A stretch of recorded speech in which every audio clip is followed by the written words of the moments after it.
Hello, everyone, and welcome to the 411 Ground and Pound Radio Show, your weekly look into the wide, wacky, wonderful world of mixed martial arts. This is it. The last one. Ever. No, just for 2018. Eventually it'll be the last one ever, but not yet. I'm Robert Winfrey. I might have already mentioned that. Tonight we are reviewing UFC 232, the UFC's finale event for 2018. Not a bad event. I think if you looked at it on paper, everything played out about how you expected it to on paper. The fights that you thought would be good were good. The fights you thought would suck. And that's basically how it went. Some of the outcomes might have surprised a few people, but, I mean, for example, if I told you that, Alexander Volkanovski and Chad Mendes would be fight of the night, I don't think too many people would have been surprised. That was the second best. That was the second most. That was the fight I was looking forward to. It was my second most anticipated fight on this card. The other was Petr Yan and Douglas Silva de Andrade, which was also a darn good fight.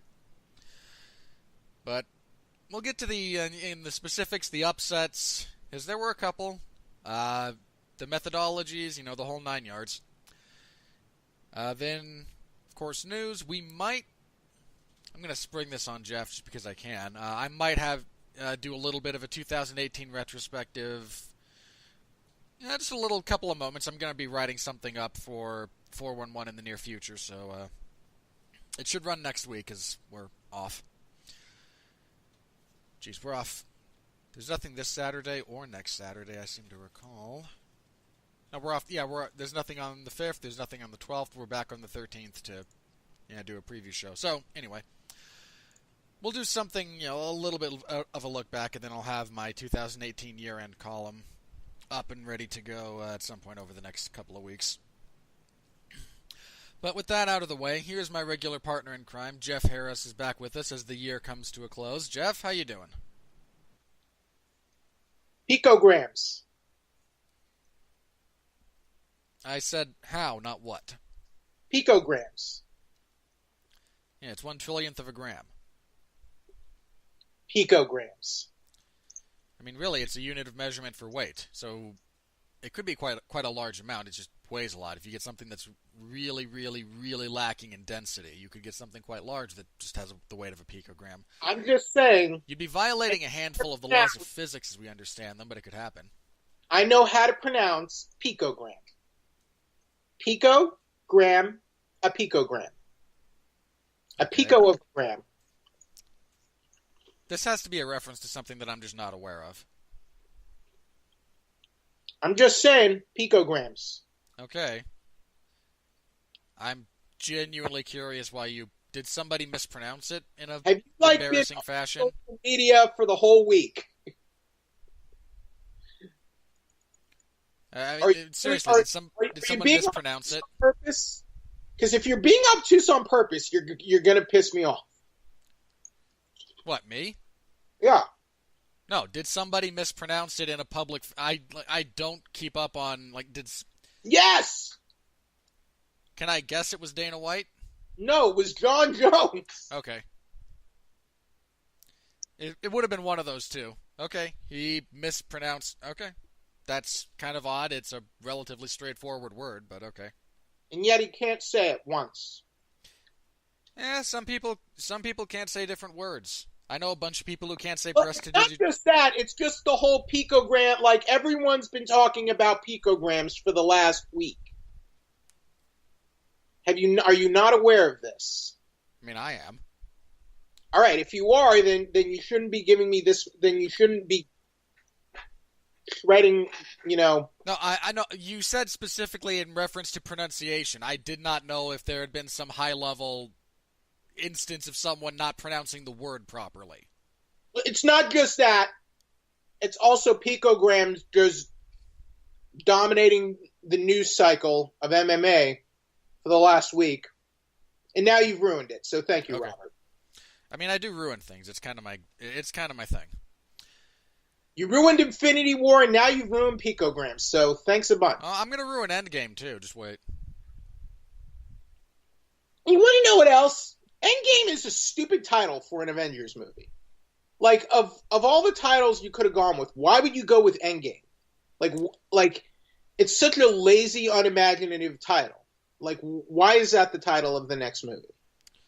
I don't know. I was waiting for Forever with a 4. Forever made sense. And misspelled EVAR because reasons. Well, Endgame is just not like I don't get that being a title. I mean, and also, why would you keep the secret that long for that many months, from May till December, if that was the title? It makes no sense. I agree with you about the secrecy. I don't especially care about the title. Like they said the title was like a spoiler or some garbage. How is Endgame a spoiler? It's not really. It doesn't really tell you anything other than maybe it's like the end, like the either, the end of this kind of current MCU cycle, which we know technically it's not. We already knew that. Like, it's not news anyway. Yeah. I mean, they talked about the fourth. Feige had already talked about the fourth movie being like the end, sort of like an ending for all of this. So maybe not like a formal ending, but just sort of like, I guess, an end of the story. An end of the storyline and a start of a new one, like that. Look, they're going to kill off at least 3 of the Avengers. Well, at least 2, probably 3. So why is it such a big secret that you're calling it Endgame and that you had to keep it under wraps if that was the title for that many months? It makes no sense. Look, I can defend Marvel on a lot of things. I can't defend them on this. This is stupid. It's stupid. It's a bad title. It's a lazy title. Marvel, and you know what? The first Endgame trailer was not that good either. It wasn't a good trailer. So I'm not saying the movie's going to be bad, but the trailer was not a good trailer. So sorry, Marvel, but that's just the truth. All right. Moving on. Let's get to UFC 232 then. Again, the event ended well. I won't say the whole thing was good because, again, highs and lows. But in your main event, Jon Jones... I'll take like this over, Bellator. I mean, I'll take a lot of things over Bellator. I mean, I would take a kick in the crotch over your average Bellator card. So, all the chaos. Yeah, again, we talked about this last week for those of you who might have missed it. The UFC moves this event from the T-Mobile Arena in Las Vegas to the Forum in Inglewood, California on 6 days' notice because Nevada would not license Jon Jones for the fight. California would. Again, we talked a lot about that last week. They did a $2 million gate, which is about $4 million less than they had at the T-Mobile Arena, but is still solid for, a move like this under these circumstances. And it was apparently a legit sellout, or so the UFC says. It looked really close. I mean, and you mentioned it a few times that this is not an area of the country that gets a lot of UFC events. So the UFC comes to town, people show up. Well, I mean, tickets weren't that expensive. Like they were. I saw somewhere, and I don't know how true this is, that they weren't selling any tickets higher than like $300. The lowest ones were 76, which for an event like this is not bad. Yeah, they really did price this thing to move. Now, I am going to pat myself on the back here because this is pretty much exactly what I predicted would happen in the main event. I was only off I was one round off. Yeah, I think you called the fourth. Yeah, so I was a round off, but I said Jon Jones TKO round 4. Yeah, in fact, Jon Jones TKO'd Alexander Gustafsson in the third round to once again reclaim the light heavyweight title. Yeah. This was not an especially close fight from where I was sitting. A couple rounds I thought I guess round 2 was a little closer, but I still gave it to Jones. Yeah. I gave round 1 to Jones too. I gave Jon the first and second. I mean, he outstruck Gustafsson numerically. He outstruck him in terms of efficacy of shots, in terms of impactful shots, and then again finishes him in the third. So let me talk through this the finishing sequence, because it was really, really good. Jon did a lot of what Jon just does generally. He's not a very big combination striker unless you're hurt. But he keeps a really good generalized pace of work. And he has a really, probably the more dangerous aspect is just how diverse his offense is. It's jabs to the head and body, it's side kicks to the knee, it's oblique kicks to the knee, it's side kicks to the body, inside leg kicks, outside leg kicks, body kicks, head kicks, knees, elbows. The man legitimately brings every possible weapon to bear. And he overwhelms your ability to process the information coming at you. He hurt Gustafsson in a couple of different ways throughout this fight. One, he really kind of jacked up Gustafsson's left leg. Not so much. I mean, the straight kicks don't help, but he threw a couple of nasty calf kicks at Gus that clearly did a number on him. He just didn't care if Gus checked him. He went shin to shin happily, which always hurts me to watch because that hurts. And at the end of the second, Gus's lead leg was pretty damaged. Then he hurt him to the body a couple of times with both round kicks, straight kicks, a couple of good knees. In fact, the last blow of the second round was a spinning back kick to the body from Jon that really locked up Gustafsson for a minute or two. If that hadn't been the actual end of the round, he might have been in some trouble because he stiffened up. In the third, Jon gets a really interesting double leg. I mean, it's textbook in some respects, but it works mostly because he has recognized the damage to Gustafsson's leg.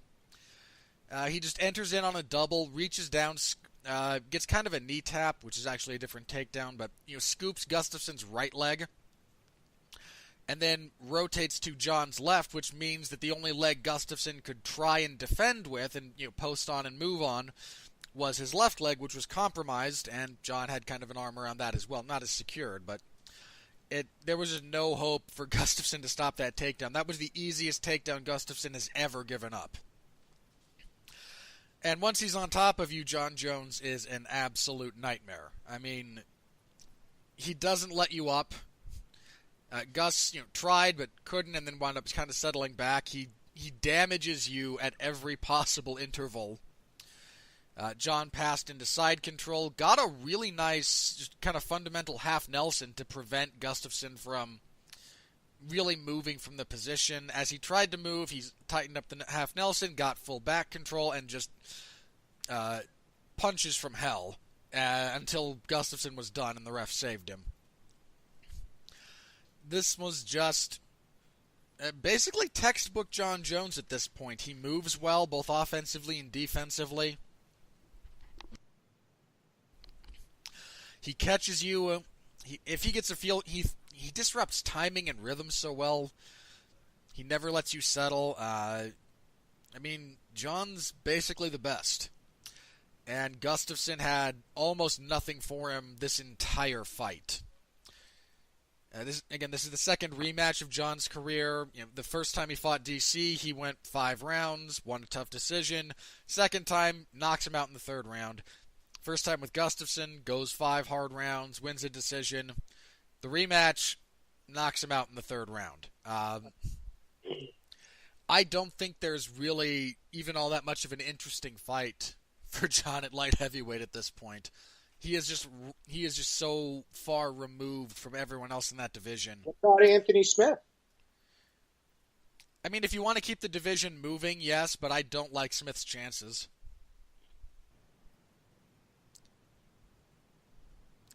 I mean, look, Smith's biggest win was the guy he just beat, right? He beat Shogun. Didn't he beat, was it Manawa? Uzdemir. It almost feels like Smith needs one more, which is weird, but... No. I mean, given the state of the division, you could put him in the you could absolutely put him in the next title fight and pay his widow accordingly. I mean, Gustafsson could have used one more. Let's be honest here. He hadn't fought, as we pointed out last week. Jones had fought more recently than him, and Jones was coming off a 15-month suspension. Yep. Yep. Last wins were over Blachowicz and Teixeira. Yeah. I mean, he had good those are somewhat quality wins. Solid wins, but that kind of a layoff combined with the massive gulf in talent between the top three and everyone else. We're talking May 2017. Like, that's insane. So you go from, how many months is that? That's like 18. That's more than 18 months. Give or take. It's like 19 months. Then he goes from a 19-month layoff into a title fight with Jon Jones. I'm sorry. It's like, to me, there shouldn't be many circumstances where that should be allowed, Robert. I'm sorry. No, I agree. And unfortunately, light heavyweight is one of those divisions that has a lot of circumstances like that. Because it's light heavyweight. I mean, I genuinely thought, and they're walking to the cage, and I actually thought to myself, if Gustafsson wins, they may as well flush the division. Because you know he's going to be injured for another 18 months. And, I mean, Gustafsson is a great, great fighter. I don't mean to sell him short in that respect. He doesn't have the mental game to be champion. He doesn't believe he can win the title or become champion. I'm sorry.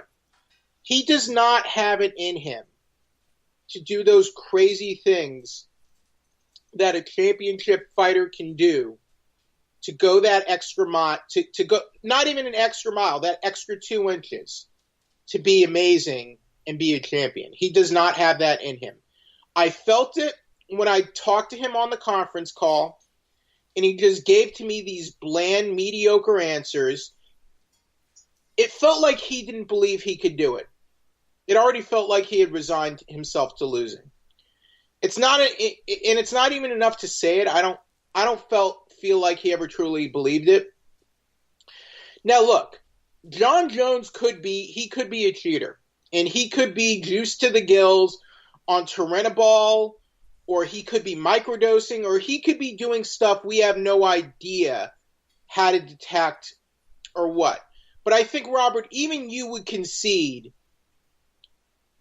even if he is juiced to the gills on stuff that science cannot even find now, or stuff that science is not even aware exists yet, it cannot help you do the things Jon was able to do last night. You would even have to concede that, correct? Absolutely. Look, I don't get why people think steroids and other PEDs are magic. But for some reason, that seems to be essentially the contention people make. What makes Jon great based on all available evidence, has nothing to do with chemicals. Jon makes the best decisions in the cage minute to minute. That's why his spinning attacks work when other people look stupid. Because he picked Gustafsson apart last night. He kept the range. He kept the fight where he wanted it to be. He dictated distance. He dictated what weapons were used. Anytime Gus tried to get into punching range, Jones just dipped into a clinch. And Jon Jones is the best dirty boxer in MMA history by a large margin. Now, I can see that maybe steroids could help with his confidence, and maybe it can help improve his mental state if he is using something. I can concede that. But just the general technique and strategy he uses in a fight,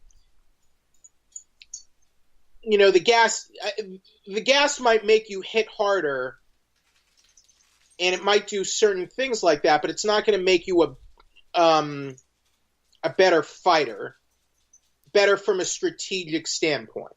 And not even close. And Jon Jones is quite possibly one of the most technical fighters of all time.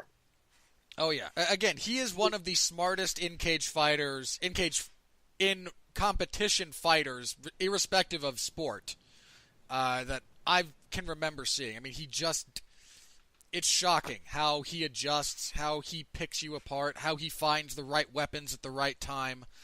It's genuinely mind-blowing. It's not shocking to me that he's this technically sound, and in his personal life he's an absolute basket case, because geniuses tend to be unstable, chaotic people who are addicted to chaos, especially in sports. Super athletes who are tremendous athletes and great at the game, not always, but in certain cases, just tend to be chaotic, and they can't let go of having chaos in their lives. Look at Mike Tyson. Look at Darryl Strawberry. Look at Floyd Mayweather. Yep. There's a significant amount of overlap as far as those traits go. That seems to be.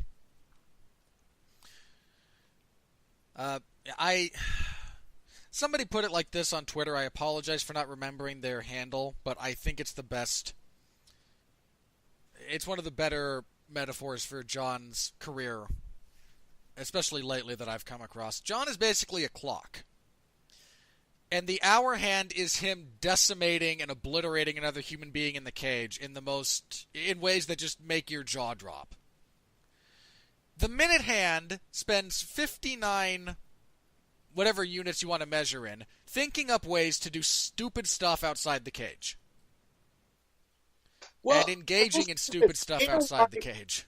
Dana White did make a good point where he says Jon has to stay clean, he has to do the drug test, and he has to not get into trouble if he wants to repair his legacy,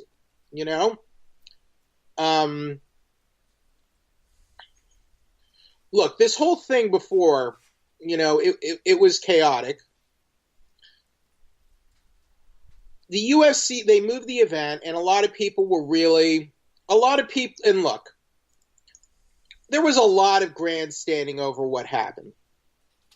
Let's acknowledge that, right? I think even you can acknowledge that there was a lot of grandstanding.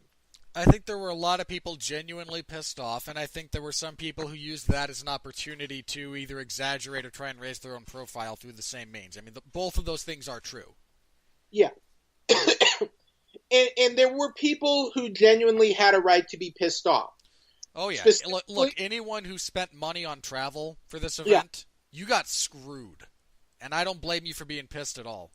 And what I would tell those people is check with your credit card or credit company and put a stop payment on all that stuff.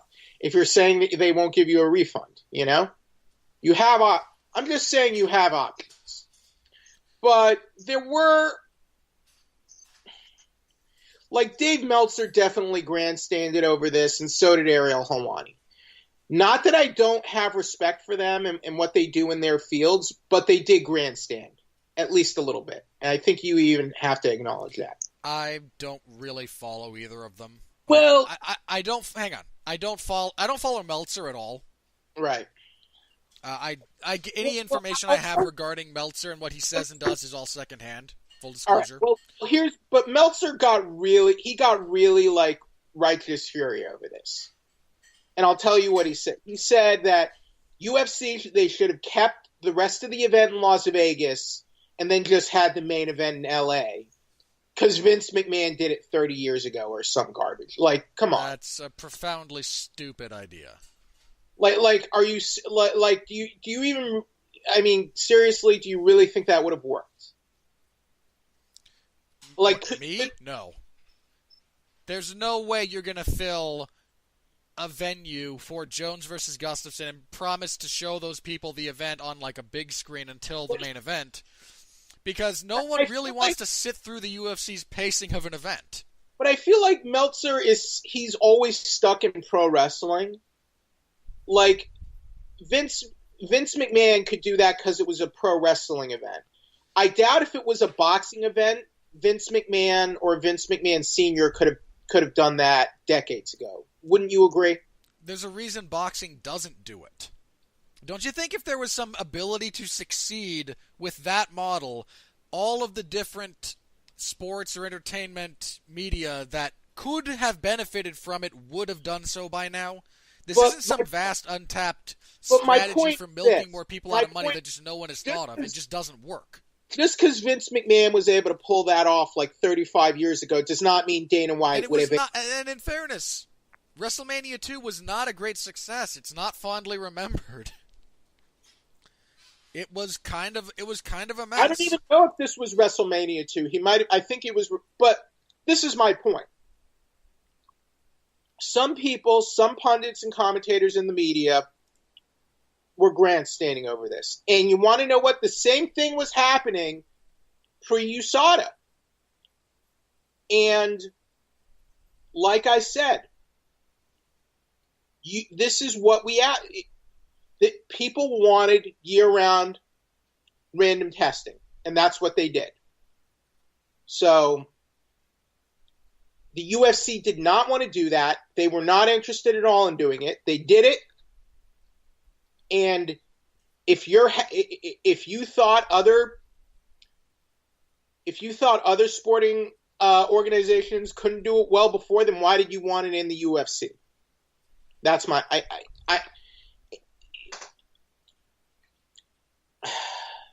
But I guess if I have a point here, I think they could have handled this better just in the interest of the fighters. To me, fighters should not have found out about this through the internet, Twitter, or social media. Yeah, I agree with Misha Tate. I think put it best. You take at least 30 minutes, give the fighters a heads up, and let them know. Even if, you know what, even if it means leaking it. Because they should have been the first ones to know, not the media, not the public. It should have been the fighters. Yeah, and I absolutely agree with that. Anyone else who's being all, like, morally righteous about this, you really just need to get a grip. I'm sorry. Look, I don't know what's going to come out of this. Beyond, again, I know a lot of people who are just really unhappy with this whole situation. I don't blame anyone who is. I mean, especially if you lost money. But even after the event, everyone's kissing Jon Jones's butt and wants to be his best friend again, you know? Either that or they just now completely despise him even more because they believe his cheating has been enabled by the UFC and they're just done with, they feel like they're done with the whole thing. Like who? Daniel Cormier? Or, I mean, who? Just other fans. That was not an uncommon response. What about reporters in the media? Oh, of course the media is going to try and kiss his ass because they need Jon to talk to them to stay afloat. I rest my case. I mean, look, let me rewind just a little bit. A lot of them will, not all of them. But, I mean, MMA journalism, such as it is a really awkward thing because for a lot of years, the UFC and fighters treated them essentially as hype men and promotional pieces, and the media went along with it so they could maintain their access. And now this is the direct consequence of that type of relationship. I know. Well, anyway, it was a good fight. It was, I mean, again, Jon's a mess outside the cage by all accounts. I don't know Jon. I have never met him. So this is just, me again based on all the stuff that I know of him second and third hand. Well, I mean, look, we can't even be certain he's still going to be champion in 2 weeks or a few weeks from now. That's very true. So, but, I mean, when he actually just gets in the cage, I mean, he's the best. But am I being too harsh on Gustafsson? I just don't feel. I think a little bit. I don't think he has the mentality to become a champion. I think a lot of that's just his personality. But look, I've seen Kobe Bryant on the court just do insane things I've never seen other athletes do, like in the finals, or championship players or a championship team just do things that I don't ever see from Gustafsson. I don't think he's capable of it. I think he's capable of being in this spot, of getting to this level, but not getting higher. I think there's a couple of things that play with Gustafsson. One, you might the 2 times that he has genuinely risen to the occasion, he wound up in very, very tough fights with the 2 best in the history of that division. Couldn't get it done. That's my point. He's 0-3 in UFC title fights. Yeah. That just tells me he can't do what there could very well be an argument to be made about whether or not he's a choke artist. I don't know that that's what I would do, but I think it can be made. He is a choke artist. I also think he has he's just in the unfortunate spot of being in the same division as Jon Jones and Daniel Cormier. I mean take those two away. He is the best light heavyweight in the world by a wide margin. But that's what the sport. That's the nature of the sport, Robert. I mean, again, look, Chad Mendes. I mean, we're going to talk about him in depth in a little bit. One of the best featherweights in the world for a long time, but could never get over the Jose Aldo hurdle. Right. And that I think it's a valid comparison. Gustafsson, like, sometimes there are guys who are just really good contenders, like above the gatekeeper level, but just can't close that gap to get to the title. I mean, especially when you're dealing with guys specifically like, Jones and Cormier, who are once in a generation level talent. Right. But I mean, what I saw in those closer decisions with both those fighters for the title is Gustafsson just couldn't close the gap. He couldn't go that extra couple inches to seal the deal, to truly win. And I mean, quite honestly, when fights are that close, in a title fight, I don't really feel like you won anyway. I'm sorry if that sounds harsh, but I mean, wouldn't you rather? You don't want there to be any debate or argument, correct? That would be wouldn't that be the more satisfying ending? In theory, yes. And you agree that there's a bias for judging, that you have to really beat the champion. Maybe not necessarily finish the champion, but just not leave any doubt. I don't know the degree to which I've seen the evidence of that. Okay. I'm well aware that it's, you have to be aware it's an idiom that gets spouted out a lot in MMA. Okay.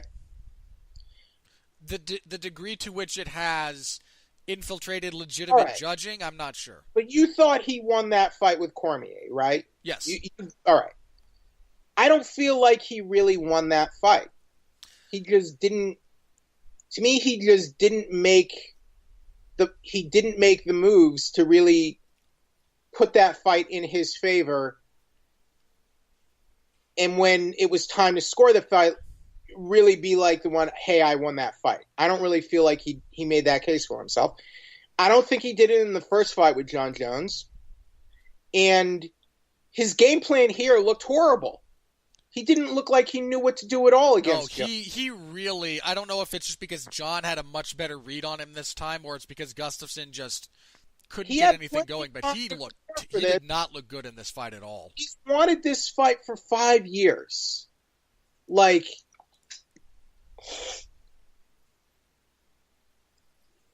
to me, a champion would not do what he did in the first fight with Jon Jones.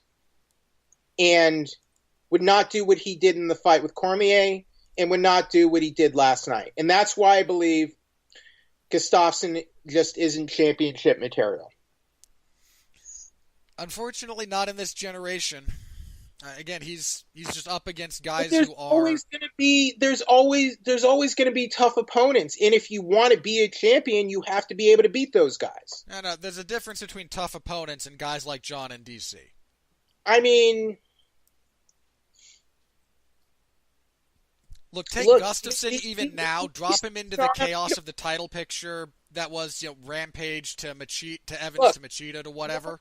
Robert, to me that's ridiculous. Because what? That's a statement about how good he is. That type of era. We convince ourselves into believing that. To me, that's garbage. Because we convince ourselves in believing fighters are invincible, and then they get beaten, like Ronda, like Cyborg, like Fedor. No, I don't think he's invincible. I think he's really good. I thought he lost the first Jones fight. I thought he clearly lost this fight. What were the betting odds for Nunes Cyborg? Let's get into Nunes. What were the betting odds on that fight? Cyborg was a minus 240 favorite. Okay. Do you like plus 210 for Nunes? It wasn't quite like it wasn't Rousey home odds. No. It was close. Those were the odds for that fight. I felt were reasonable. All right, but Cyborg was a considerable favorite for this fight. About 2-1.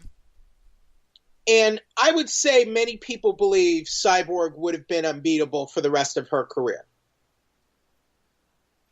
I'm sure many people believe that idea. I imagine there are people out there who believe that. Yes. And I imagine people believe the same thing about Fedor 8 years ago as well. Yeah, there are people who just craft an aura around them that makes it the thought of them losing difficult to actually process. I mean, Anderson Silva had it. I think you're doing the same thing here. How so? I feel like you're doing it with Jones and Cormier, and I agree. They are I agree. They are exceptional, singular talents. Yeah, of which okay, yeah, they are. They're not unbeatable. I mean, but they're not unbeatable. Cormier's lost twice to Jones. Jones will lose inevitably. Everyone does. Well, Cormier has already lost. He's lost twice. Okay, he's lost twice. I know what the record says, but he got knocked out that second time. My point is, anyone with the right game plan can beat anyone on any given night. I truly believe MMA. Everyone loses. Right, but my point is, I think Gustafsson could have even done more last night, but he didn't. There's things he could have tried to do differently. At that point, you get into too many variations on what so-and-so might have done hypothetically. I just feel are there things I would have had him do differently if I were his coach? Yeah, definitely. Just for example, he let Jon Jones set the pace. He let Jon Jones keep distance. And he basically let Jon Jones do whatever he wanted to do to him. Maybe he could have I don't know if clinch work would have worked, but no. I mean, Jones tore him up with knees when they did engage in the clinch. I mean, I think he had some good exchanges in the clinch. It's not that he was lost there. When he closed the distance, he was able to hit him with some punches on occasion, but he never had proper he didn't corral John at all. He did a lot of either following, going forward, or just kind of meandering when he was backing up. He didn't kick a whole lot. I thought he looked slow and flat last night too. He was much flatter on his feet for the majority of this fight than he usually is, for sure. So I was disappointed with his performance. As good as Jon Jones looked, I just feel like Gustafsson, I feel like he's unable to rise to the occasion, is my assessment of him. I would need to see him fail to do that against someone of a lesser level, but against someone like John or DC, yeah, that seems to be the case. He got submitted by Phil Davis. Yeah, that was long enough ago that I'm not sure how much it bears. I mean, if you want to bring one up, getting knocked out by Anthony Johnson. You know, two things about that. One, Anthony Johnson, one of the most devastating power punchers in that division's history, if not the most. And that was also, if memory serves, that was the main event of an event in Stockholm. So, you know, the degree to which he does kind of choke under pressure like that. All right. To me, rising to the occasion means shutting that out. Look at what Jon Jones had to deal with all week. Yeah. To me, being a champion and rising to the occasion means you can shut all that out and not let pressure get to you, Robert. Is that unfair? I don't know. If that's how you choose to define it, I don't think that's unfair. All right. Well, this was quite possibly a candidate for biggest upset of the year, quite possibly one of the biggest upsets in the history of the sport. I don't. Yeah. I take issue with that simply because upsets are purely numerical. I stand by it. If you want to talk about this having this shifting the landscape of MMA, absolutely. But this is not the biggest upset of the year numerically. All right, then that makes it one of the biggest upsets ever. No, and again, upsets are purely quantifiable mathematics. Right. To me, you can quantify an upset by more than just numbers. You can define it as more than just numbers if you choose to, but an upset in a contest is, again, purely mathematics. Here.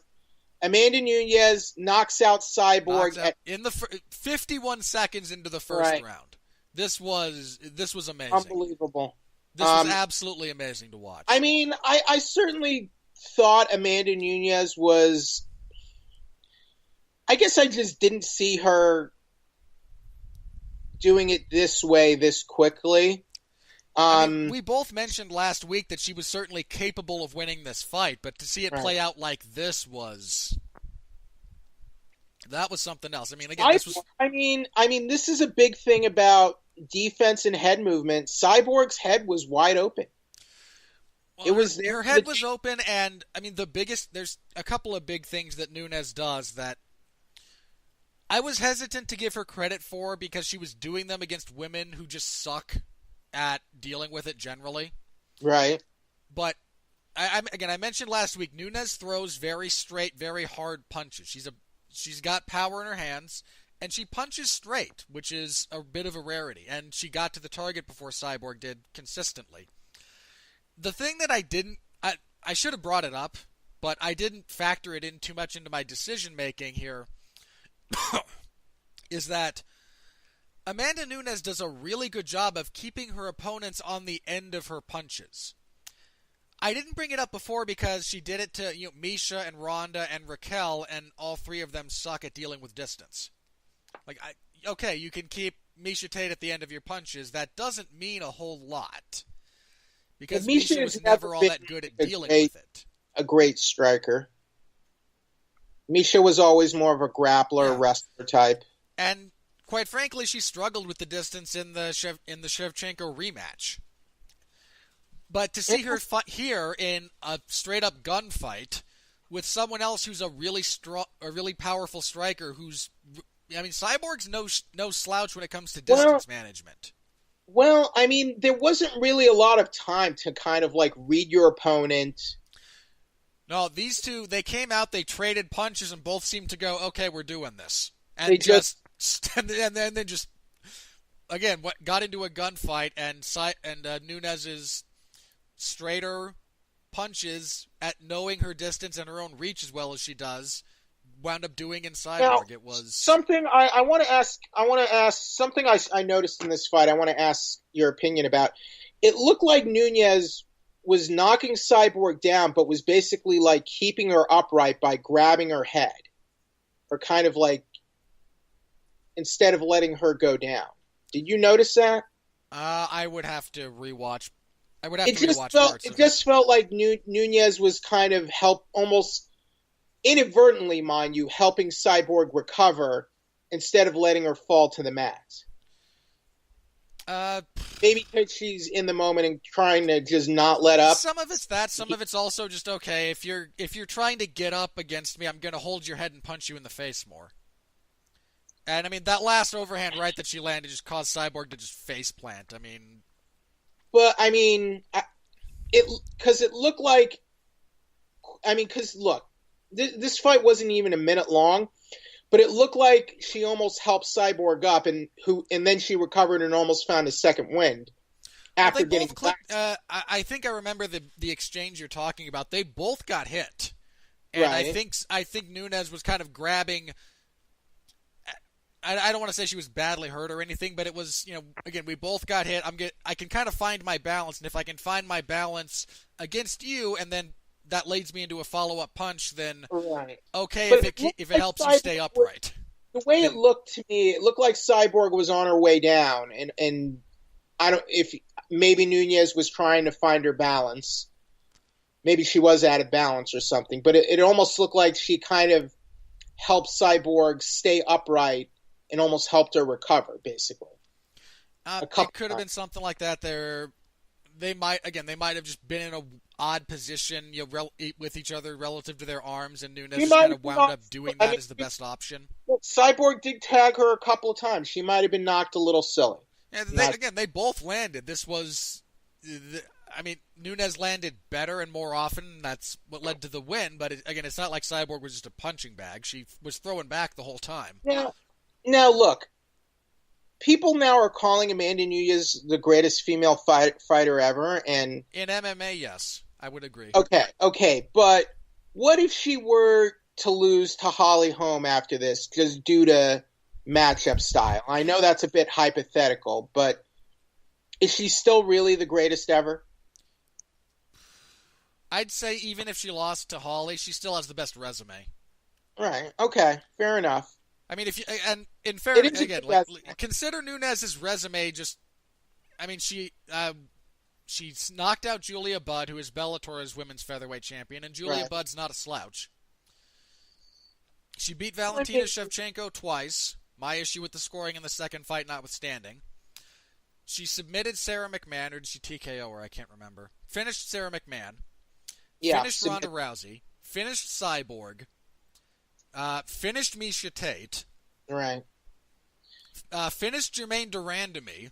So she has wins over four UFC champions is a pretty good record. First woman to ever hold 2 titles in the UFC. First woman to ever hold titles in 2 different weight classes in the UFC. And the first woman in the UFC to ever hold titles in 2 different weight classes at the same time. Yeah. Well, and she beat freaking Cyborg to do it. She has defended the bantamweight title twice. But look, she did beat Cyborg, but I mean, look, 145 isn't even really a division in the UFC. No, it's really not. It was a Cyborg showcase. So I don't know what they're going to do there now that she has 2 belts, but I guess they have options. I guess she could fight Holly Holm.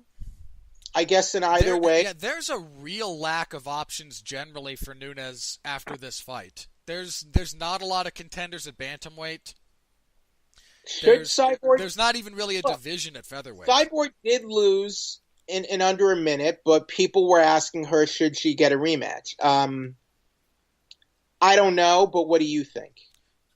I mean, if you want to make the case that about someone's previous body of work, deeming them worthy of an immediate rematch regardless of how the fight itself went, yes, she qualifies. Okay. I think in this instance, it's more a lack of options. I mean, again, if there were even a relevant bantamweight contender for Amanda, I could see them doing that. Cyborg gets another win at featherweight, then do that rematch. But, I mean, again, what do you do with Amanda right now? Because there's not a lot of...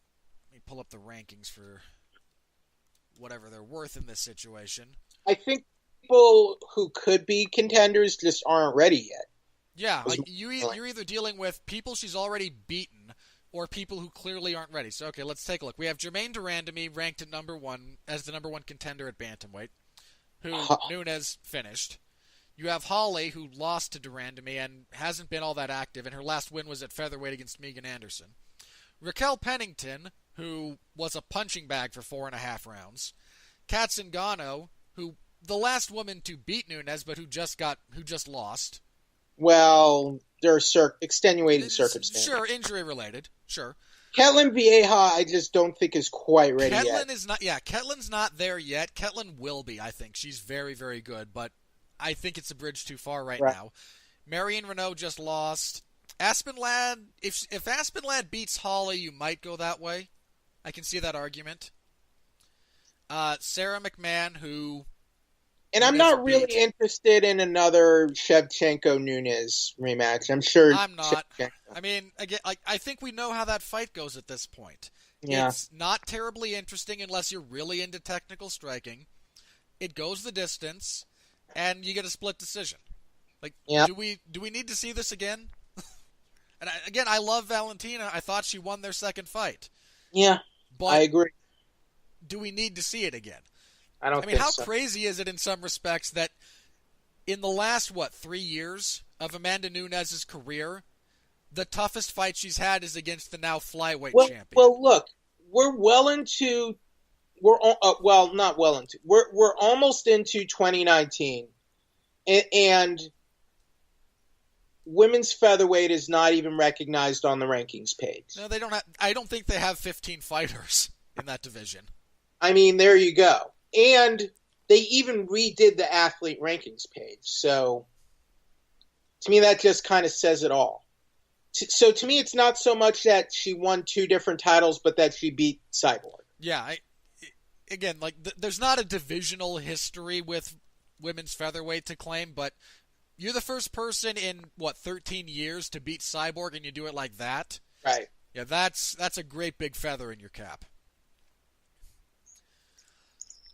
Again, I don't know what you do with Nunes. I imagine that you could do the winner of Holly Holm and Aspen Ladd as your next contender if you wanted to. Yeah, I'd be fine with that. I don't like either woman's chances. I think Ladd is entirely too green, and I think it's just a bad matchup for Holly. But you have to keep the wheels turning. Rematch. I mean, look, Cody Garbrandt got a rematch. Yep. Never even defended and he did not deserve that, bear in mind. No, he didn't. I mean, Silva got a rematch.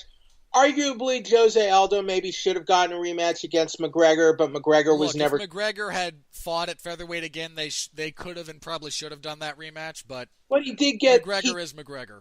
But he did eventually fight for the interim belt and was basically declared... He got an immediate rematch against Max. Because he was the champ. At that point, he was champion. Yeah, because Max beat him to become champion, and then they did an immediate rematch. But that was not the scheduled fight. It was supposed to be, I think, Frankie, right? No, that was... I want to say that was a different fight. I think that was a different... because it was supposed to be like Edgar and Frankie, and then... I don't think it was supposed to be an immediate rematch at that point. I think it was. I might be... Or they might have talked about Frankie, and then Frankie got injured. It wasn't a last-minute thing. There was plenty of time for both guys. Yeah, it was supposed to be Holloway versus Frankie. Okay. Frankie got hurt on November 11th. So, yeah, it was a few weeks out. Wow, they did that fast then. Yeah. Jose Aldo stepped up because I think at that point, like Jose Aldo, he was, it wasn't a close fight, He had moments, but no, it wasn't close. But, I mean, I don't think they need to do an immediate rematch, but if they want to, just because it's Cyborg and because of her resume, then yeah, okay. But we'll see what... Because of Cyborg, because of the state of the bantamweight division, I could live with it. I really could. Right. Yeah. Again, tremendous moment for Amanda Nunes. Again, certainly has the best resume in women's MMA, and does not seem to be slowing down yet. Again, she's not unbeatable, but she's not. We're not dealing with someone near the end of their prime. She's only 30. Now, the other fight I pretty much nailed was this next fight. Yeah, this one was... This was weird because this wasn't sad. Because there was some fun stuff in this fight. Condit looked better than he has in his last 4 losses. Let's say that much. Yeah, but Michael Chiesa defeats Carlos Condit via Kimura in the second round. It was a real nasty Kimura variation. I didn't even know he had that because it looked like he had lost. Well, he was. Okay, it looked like Condit was defending it at one point. He kind of was. Normally a Kimura is done with, and again, this being audio and me not being able to show you the proper grip with my own arms. Normally you have, say, your right hand on their left arm if you're on top of their wrist. Then you feed your left arm under their humerus and grab your own wrist, and that provides the leverage you need to torque their arm back. I don't think I've seen too many one-handed Kimuras. You can do a hammerlock one-handed, but in this instance, he got it going. Then he switched his grip. He let go with his right hand and grabbed with his left. His grip strength must be insane. And he finished it with basically one hand, right? Yeah. Well, he not only had it with one hand, because instead of trying to force it back towards Condit's body initially. He let him stretch it out and then just yanked it up high up, yanked it up towards Condit's head. When he switched to one hand, I thought he was going to lose it, but he was still able to finish it.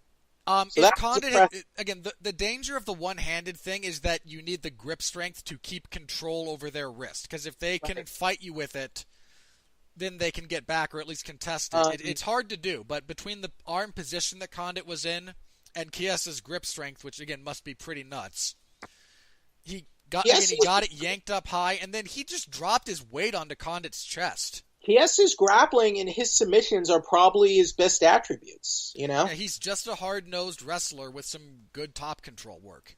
But look, here are the round tables. Chiesa submission round 2. Boom. Nailed this one. I have a lot of fond memories of Carlos. I don't think he should be in the UFC. But I knew this was going to happen because one, Condit's takedown defense is awful.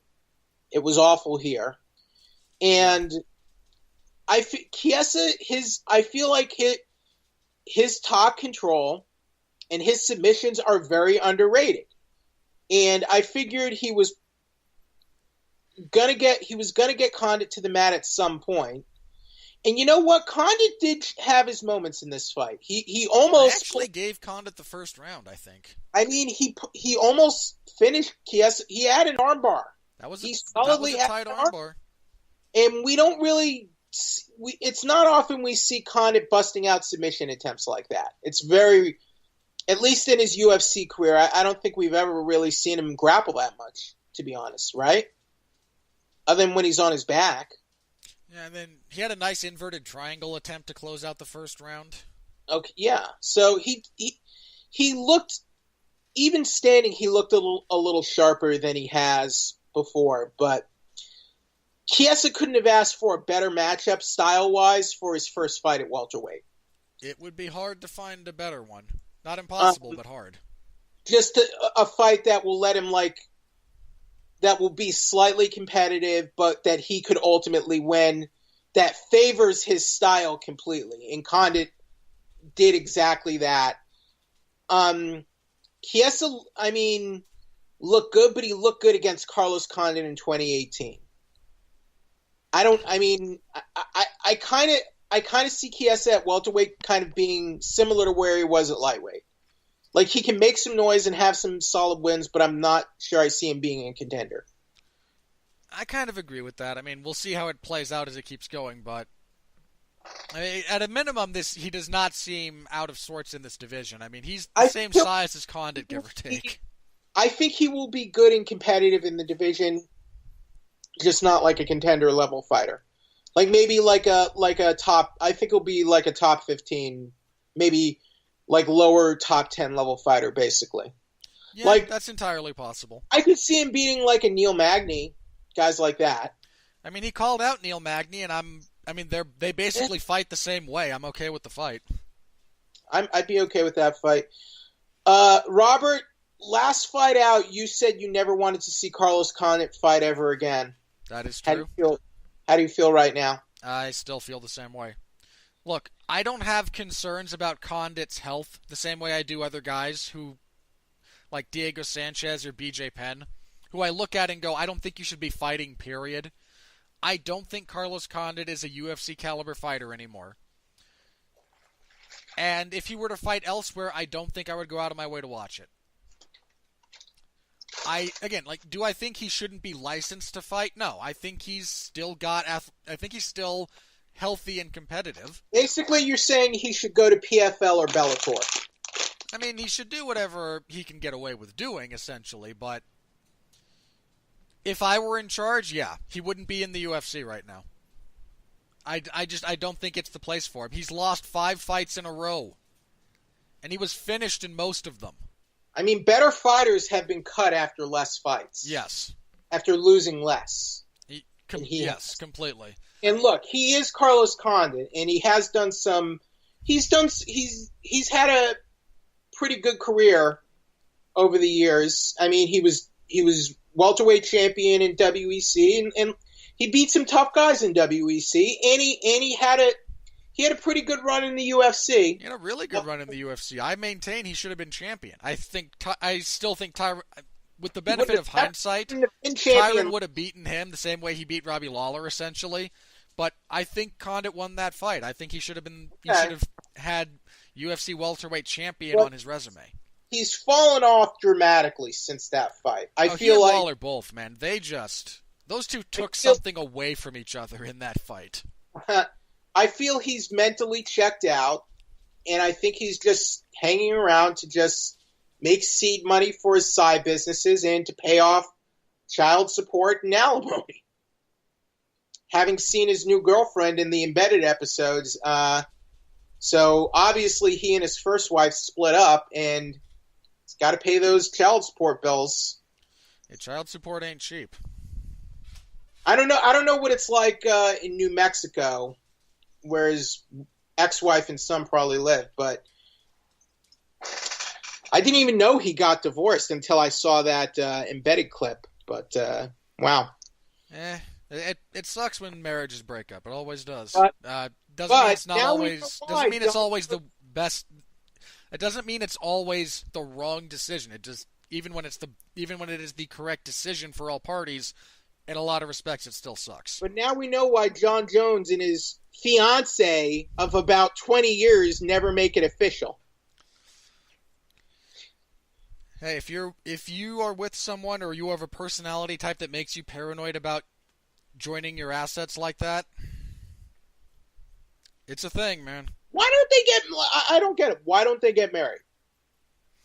I don't know. I mean, you could easily do some kind of prenup that will stipulate to a lot of things. Okay, like he and his fiance, who he calls his fiance, they've been together for over 10 years, since he was in junior college. She's the mother of his children. They have several kids together. Why do they not get married? You'd have to ask them. What are they waiting for? Is Jon Jones too much of a... Like, they've had time. It's not like he's been really active these last 3 years, Robert. And they've been engaged longer than that. Look, you'd have to ask them. But you agree with me that it's a little strange. You realize I'm LDS, right? What? You know I'm LDS. I don't... What do you mean? Meaning what? I'm a Mormon. Okay. I mean, yeah, I think it's weird. It's just strange to me. Again, I come from a very traditional background in that respect. I mean, I don't believe in premarital sex. Okay. Much less cohabitation and children out of wedlock. I think that's... I have no problem with that either. It's just weird to me that he's with this woman, they have children, and they're apparently engaged to wed, but they will not wed. I'm like, what? Again, I think it's weird. But there's a lot of stuff I think. And a part of me feels that Jon Jones might be worried about just having, certain finance... Because he says all these Christian things, and he is Christian to some degree. He may not be a good Christian, and isn't there a thing in Christianity about living in sin? Depends on that depends entirely on which subset of Christianity you want to get into. Would his church have issues with this as well? Depends on his church. Look, I'm not to get too deep into the history of Christianity here, but are essentially... My feeling is there's some sort of financial concern here. There might be. There very well might be. But the point being that, again, just since you brought it up about Christianity, there's essentially three overarching categories Christianity will fall into when you break it down further. Right. You have the Catholics, the Protestants, and what are technically restorationists, which is what the LDS Church is.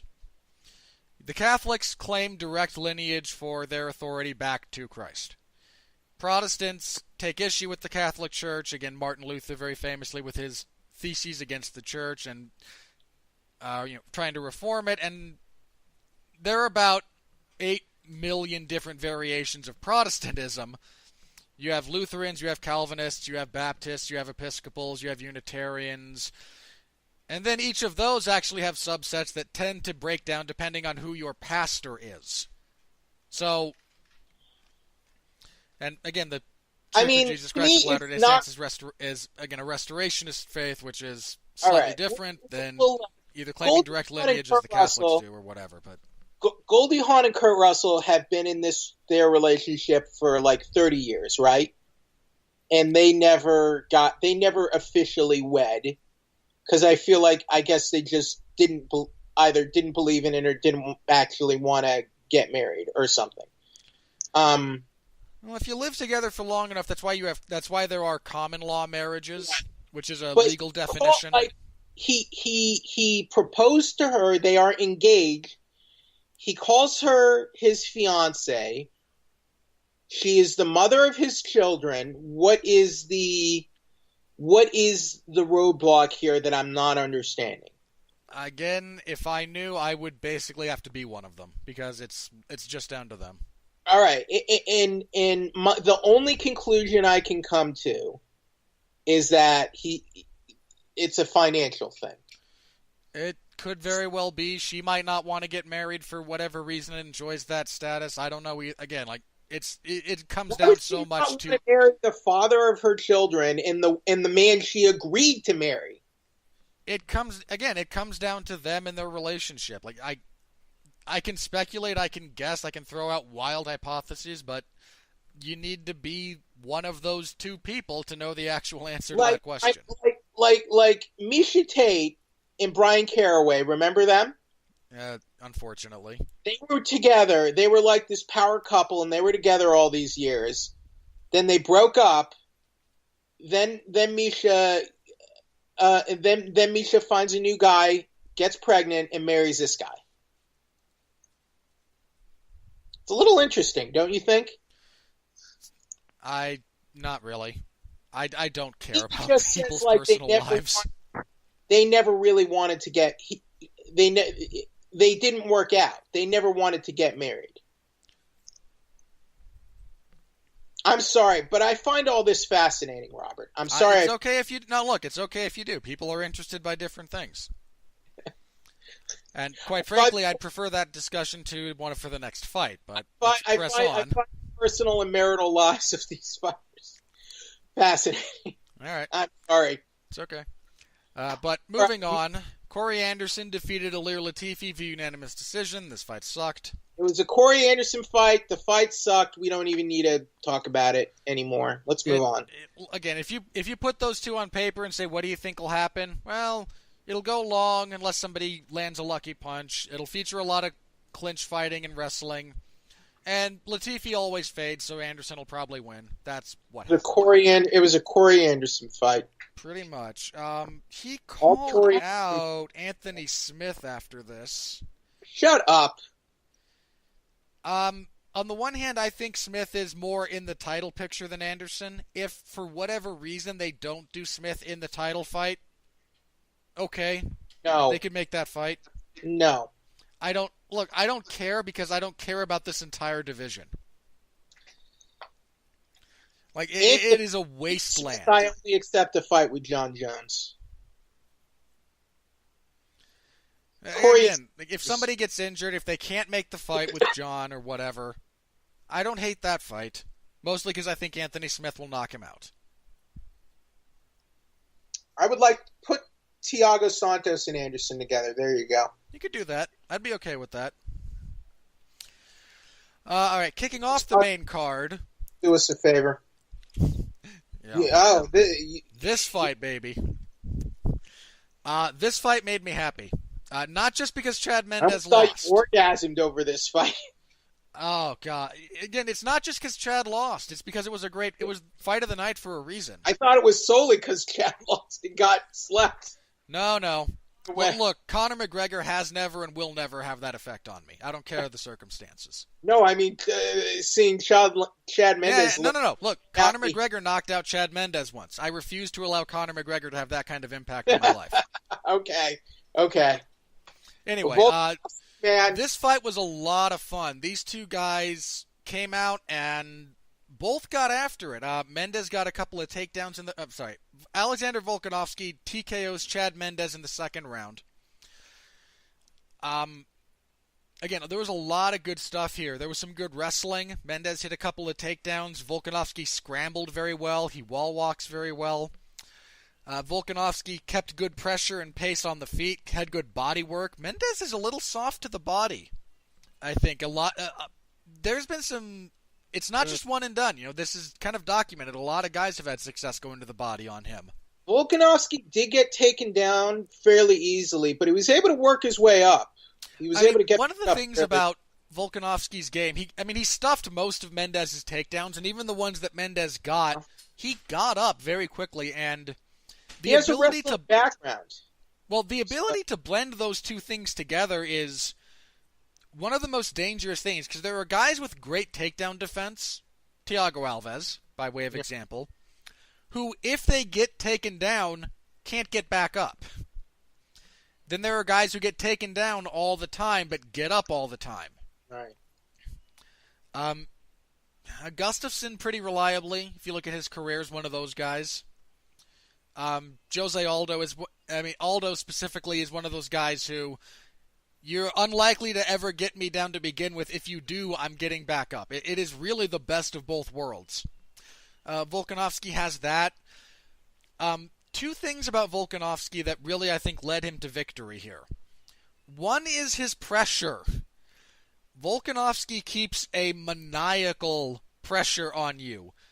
He never really backs up. Mendes would come forward a time or two in the fight, but the majority of it is Volkanovski going forward, applying pressure. And he cuts off the cage very well. He doesn't over-exaggerate on his punches. His footwork is solid. He's not just going to get you backing up, he's going to get you to the fence, which is a very different thing than getting someone to back up the whole time. Again, Jon against Gustafsson. Jon backed up almost that entire fight. Almost never wound up on the cage. Volkanovski got Mendes to the fence consistently. Battered him to the body. Not as much as he should have. He hurt him to the body towards the end of the first round.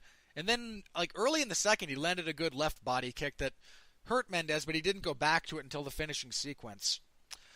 Volkanovski survived. He got clipped with a left hand in a pocket exchange. He got off-balanced, got back up, fought through it. I've been on the Volkanovski bandwagon for a while now. It was... Which of his fights? Because he debuted at lightweight, dropped back down to featherweight. I was impressed with the Hirota win. But I think it was the one after that, just the way he smashed that poor guy Shane Young. This win's going to put him solidly in the top 5 next. I would hope so. He's on a hell of a run. Is it too soon for him to contend for the title? Oh, let me look at the division. Ortega got a title shot after 6 wins. Yeah, and off of the win over Edgar. Frankie. Which was not identical, but similar. I think a lot of that will depend on the outcome of Moicano versus Aldo.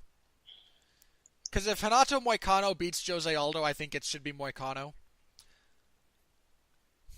But what if Jose Aldo wins that fight? I don't think you can do Aldo and Holloway a third time. But yeah, it's kind of. And then Frankie.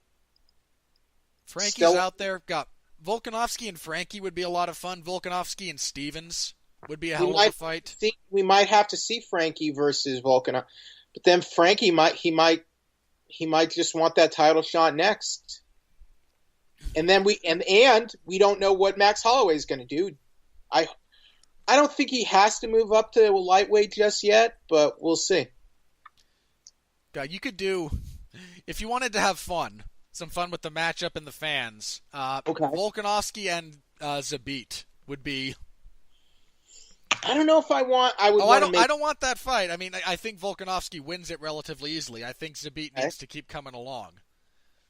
But Volkanovski. This was a big showcase fight for him. This puts him up there. You know, this was a huge fight, huge opportunity, and he came to fight last night. You know.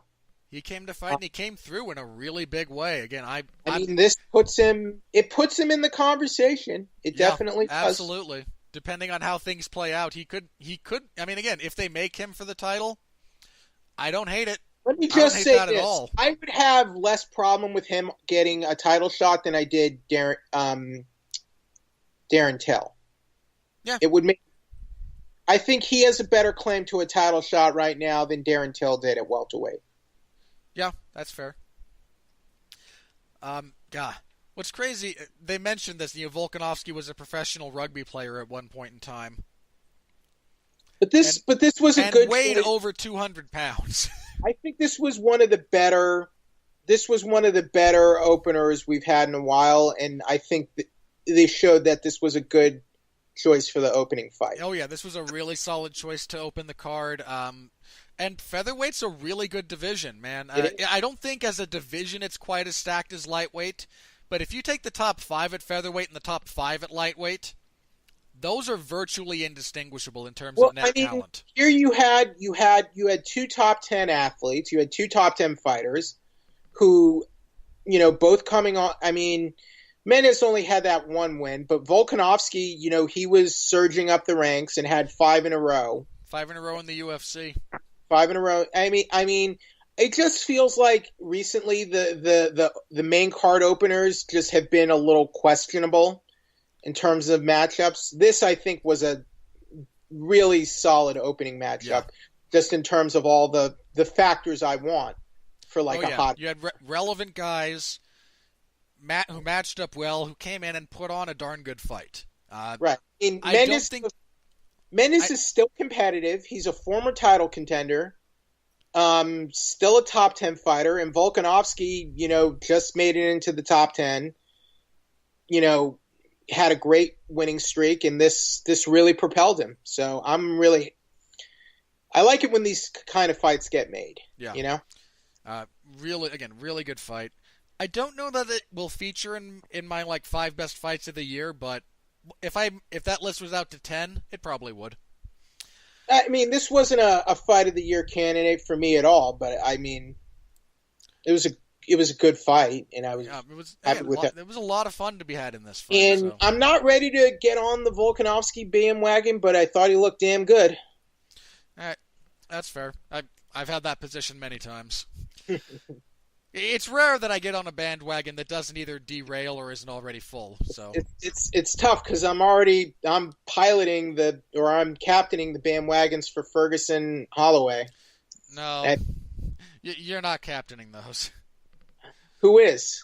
Oh, those two captain their own fan bandwagon. All right. Well, I've been captaining Ferguson's for at least several years, so you have to acknowledge. No, we've both been fans of Tony Ferguson for many, many years. That's very true. Okay. All right. That was the main card. Again, ended really well. Those top 2 fights delivered, and you had a good opener. The middle kind of fell flat in a lot of respects, but you can't. Again, you're never going to get a perfect card. On the prelims, you know, I want to say this. This is the only thing I want to say about this fight. First of all, Walt Harris defeats Andrei Arlovsky via split decision. Somebody gave Arlovsky all 3 rounds, which is asinine. The fight sucked, but there is some incredible poetic justice to the last fight ever on Fox Sports 1 for the UFC being boring and badly paced. There's a lot of poetic justice to that. Hang on one second. Excuse me. Megan Anderson defeated Kat Zingano via eye injury minute into the first round. In the eye with her big toe. Look, that's legal. As part of a kick, it's legal. Is getting poked by a toe legal? Yeah. What is There is no differentiation between toes and feet for the purposes of kicking, like there is for fingers on the hand. Hmm. I mean, you can punch someone in the eye too. Look, you can get hurt. I mean, a knuckle or the edge of a glove could get in your eye on a punch, and that could injure your and that would be legal as well. I guess it's unfortunate. That's how Vitor Belfort won his only UFC title. I guess if you don't count the tournament win, right? No, we don't count the tournament win. All right. But no, when he beat Randy Couture, the seam of his glove cut Couture's eyelid and caused the fight to be stopped. Huh. You can look it up. But should poking someone's eye with the toe? I mean, if you're on the ground and your foot's on their face and you dig for it, maybe. But if it's part of a kick, I think it's legal. Well, I guess the difference is that, like, you have excellent control over your fingers, right? You know? In theory. You can't grip with your toes like you can with your fingers, and you can't bend your toes like you can bend your toes, but you can't really bend them the way you can your fingers and knuckles, right? Yeah. So I think again, the rule is in place, and I think it's correct. It just sucks. It doesn't happen all that often, but it does. I mean, eye injuries suck, man. Those are dangerous. It's unfortunate what happened to Kat, that it ended that way, but I guess it technically wasn't illegal. Nope. Hey, not illegal. Again, it does kind of suck, yeah, but it was a legal blow. I mean, getting punched in the eye sucks, but it happens. I mean, getting punched in the eye can be a huge difference maker, and that's a legal technique.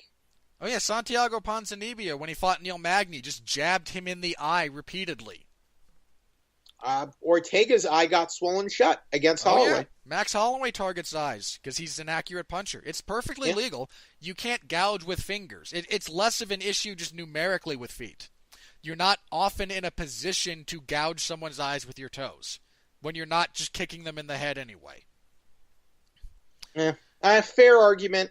Fair point. Again, glad Kat Zingano posted an update on her status. There's a minor, I think, tear to her eyelid. Not bad.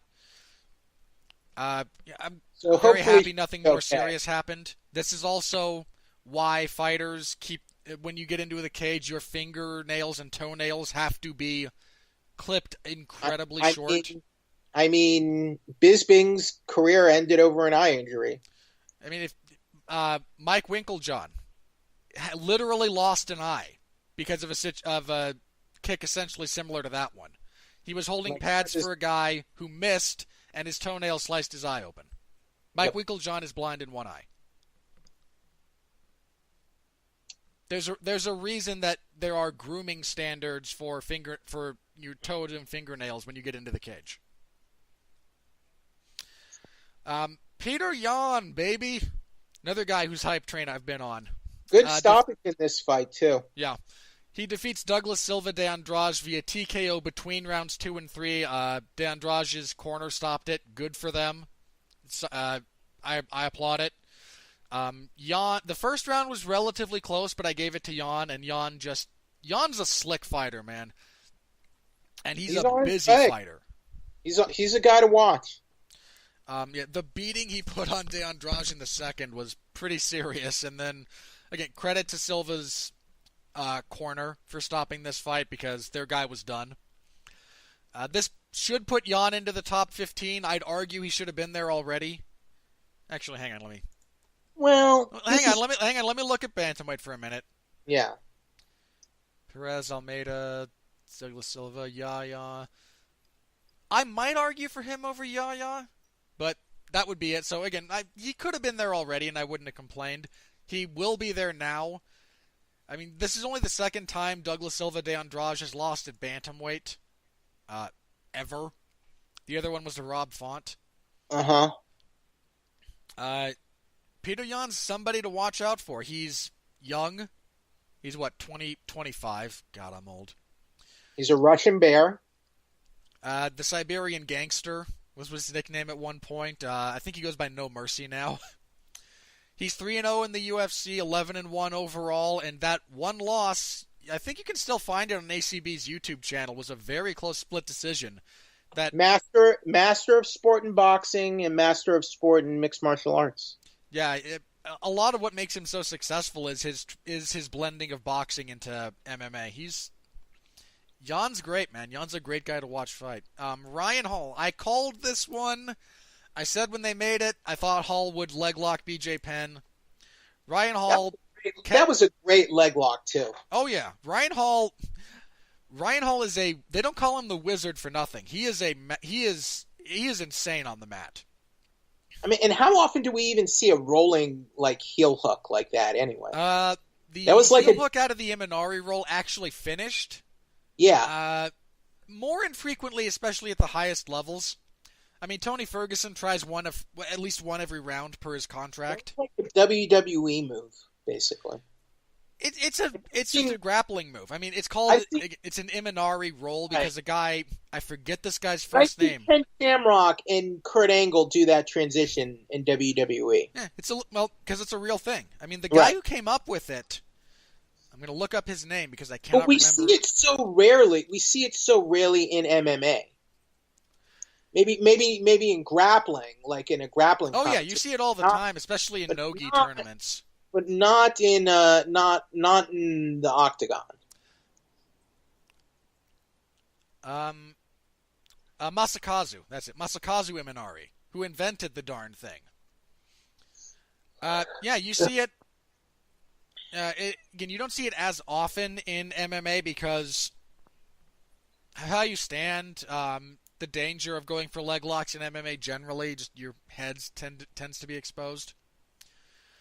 But this was a picture-perfect one. Hall landed a leg kick, then when Penn was on one leg, dove into the Imanari roll, got the inside heel hook, and BJ Penn rolled into the pressure. His knee popped. And he tapped. That's the first time BJ Penn has ever been submitted in MMA. Should not have happened, but here we are. Yeah, BJ's one of those guys who I don't just think shouldn't be in the UFC. I don't think BJ Penn should be licensed to fight. I don't think it's healthy for him. I don't think he's competitive. At least he was fighting like a submission guy this time, but I mean, all right, congrats Ryan Hall, you submitted BJ Penn, but I mean, do you really deserve to be congratulated for submitting BJ Penn in 2018? Yes. I don't know. I mean, look, does it mean nearly as much as it would have, 10 years ago? Not even close. But it's still, again, submitting BJ Penn in the first round is still a thing. You can whack Penn with a feather and beat him at this point. I'll try that if I ever see him. What was that? It's sad because it's sad. Now it's just sad watching him fight. It is. Look, again, I don't think BJ Penn should be fighting. Period. I don't think he should be licensed for it. I really don't. I wish he wouldn't. Yeah, I agree. Then on Fight Pass, Nathaniel Wood submitted Andre Ewell with a rear naked choke in the third round. Wood's another up-and-coming bantamweight to keep your eye on. Not top 15 material yet, but pay attention to him. Uriah Hall keeps his job. Hooray! Uriah Hall dropped 2 rounds badly, including at least one 10-8. But he won. And then scored a miracle knockout in the third round. Just like against Mousasi. Second round for Mousasi, but yeah. You just can't screw up against Hall because, well, he's very, very beatable. If you give him those kinds of openings, he can capitalize. And Lewis got tired as the fight went on, got sloppy with his technique, and that last punch, just look at how he leans. He's so far out over his lead leg with his head. He's horribly off balance, and his left hand isn't in proper defensive position. Hall sneaks through that right hook, and that's all she wrote. Curtis Millender defeated Siar Bahadur Zada via unanimous decision. Millender's another guy you might want to be paying attention to. He's still raw, but it's his third UFC win, and he beat a tough veteran here. So yeah, I mean he's 3-0 in the UFC. He knocked out Thiago Alves. He beat Max Griffin. Now he beat Siar Bahadurzada. It's like CR's not a world beater, but he has a winning he has a pretty good record in the UFC. Yeah, he has a really good record overall. He's 24-7. Yeah. He had a 3-fight winning streak going into this fight. I mean, again, he's not. All 3 were finishes too. Jeez, I mean, not over the cream of the crop necessarily, but it's still nothing to sneeze at. So, yeah, pretty good win for Millender. And then kicking everything off, Montel Jackson defeated Brian Kelleher via Darce choke in the first round. Just cracked Kelleher with an elbow in the clinch. Jackson's a big bantamweight. He's long for that division. Caught him with an elbow out of kind of a tie clinch. You think he should stay at bantamweight? Yeah, that's where his career's been. I think this is the first time he's missed weight. Too big for bantamweight, though. He's tall. Let me put it this way. I wouldn't be surprised if he winds up moving up. Because, I mean, Brian Kelleher is not a big bantamweight either, right. But Jackson was significantly taller and longer than he is. So Jackson gets his UFC record to 1-1. Yeah. And pretty good fight to kick off the night. So, Jeff, do you have anything else you wanted to touch on from the prelims that we didn't already go over? That's about it. There were some decent fights on the prelims, at least. Yeah, again, there were a few. I mean, Ryan Hall's finish was good. The Jan and Peter Yan's always worth fighting. I'll just say I was really impressed to see that rolling heel hook against BJ Penn, even against BJ Penn. Yeah, that was a really slick Imanari roll from him, man. There's a reason that Gray Maynard basically ran away from any potential leg entanglement when he fought Ryan Hall. There's a reason he can't get fights in the UFC. Yeah, look, if you fight him, it either is unwatchably boring because you're aware that he can destroy your leg very quickly, or you forget that fact and he destroys your leg. I mean, or he fights Artem Lobov. Well, again, that was just unwatchable. I mean, he is probably legitimately one of the best grapplers on the planet. Oh yeah, Ryan Hall is an absolutely. If you guys have never seen his ADCC run, look up some of those. Jeez, that list is long.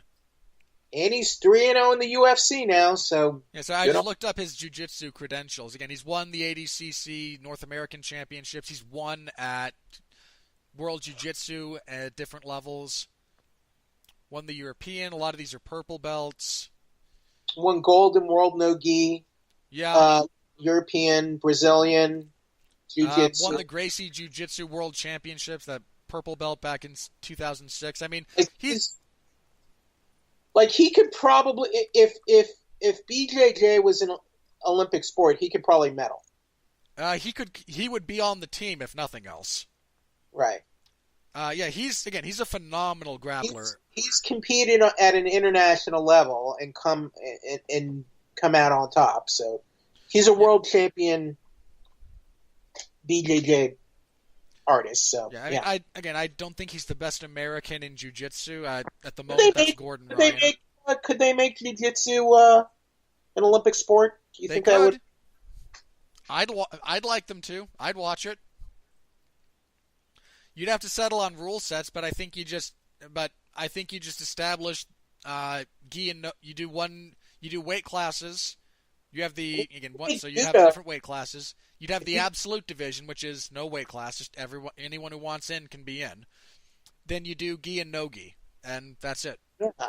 I feel like if you can do judo, I don't see why you couldn't do some variation of jiu-jitsu.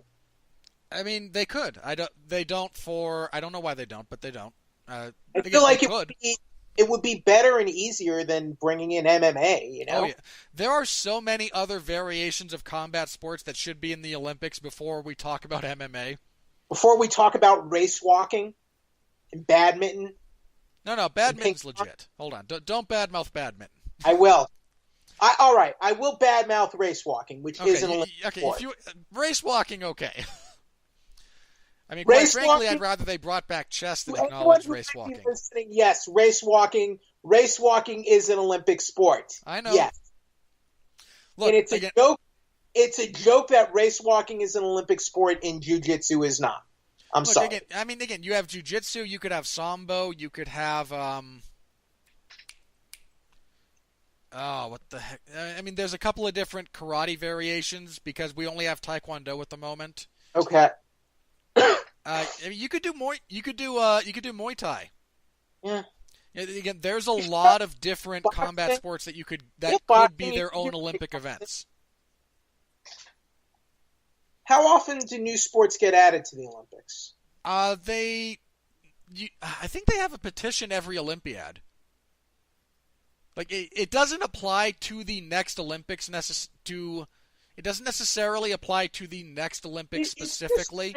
Because like jiu-jitsu, like international jiu-jitsu, BJJ and submission grappling is legit at this point. It's well practiced, you know? Oh yeah. With some legit names. It's just strange to me that it's not petitioned harder, or I don't know. I'm a little surprised it's not petitioned harder, but it just feels like it would be an easier sell than MMA. Oh, it absolutely would in a lot of respects.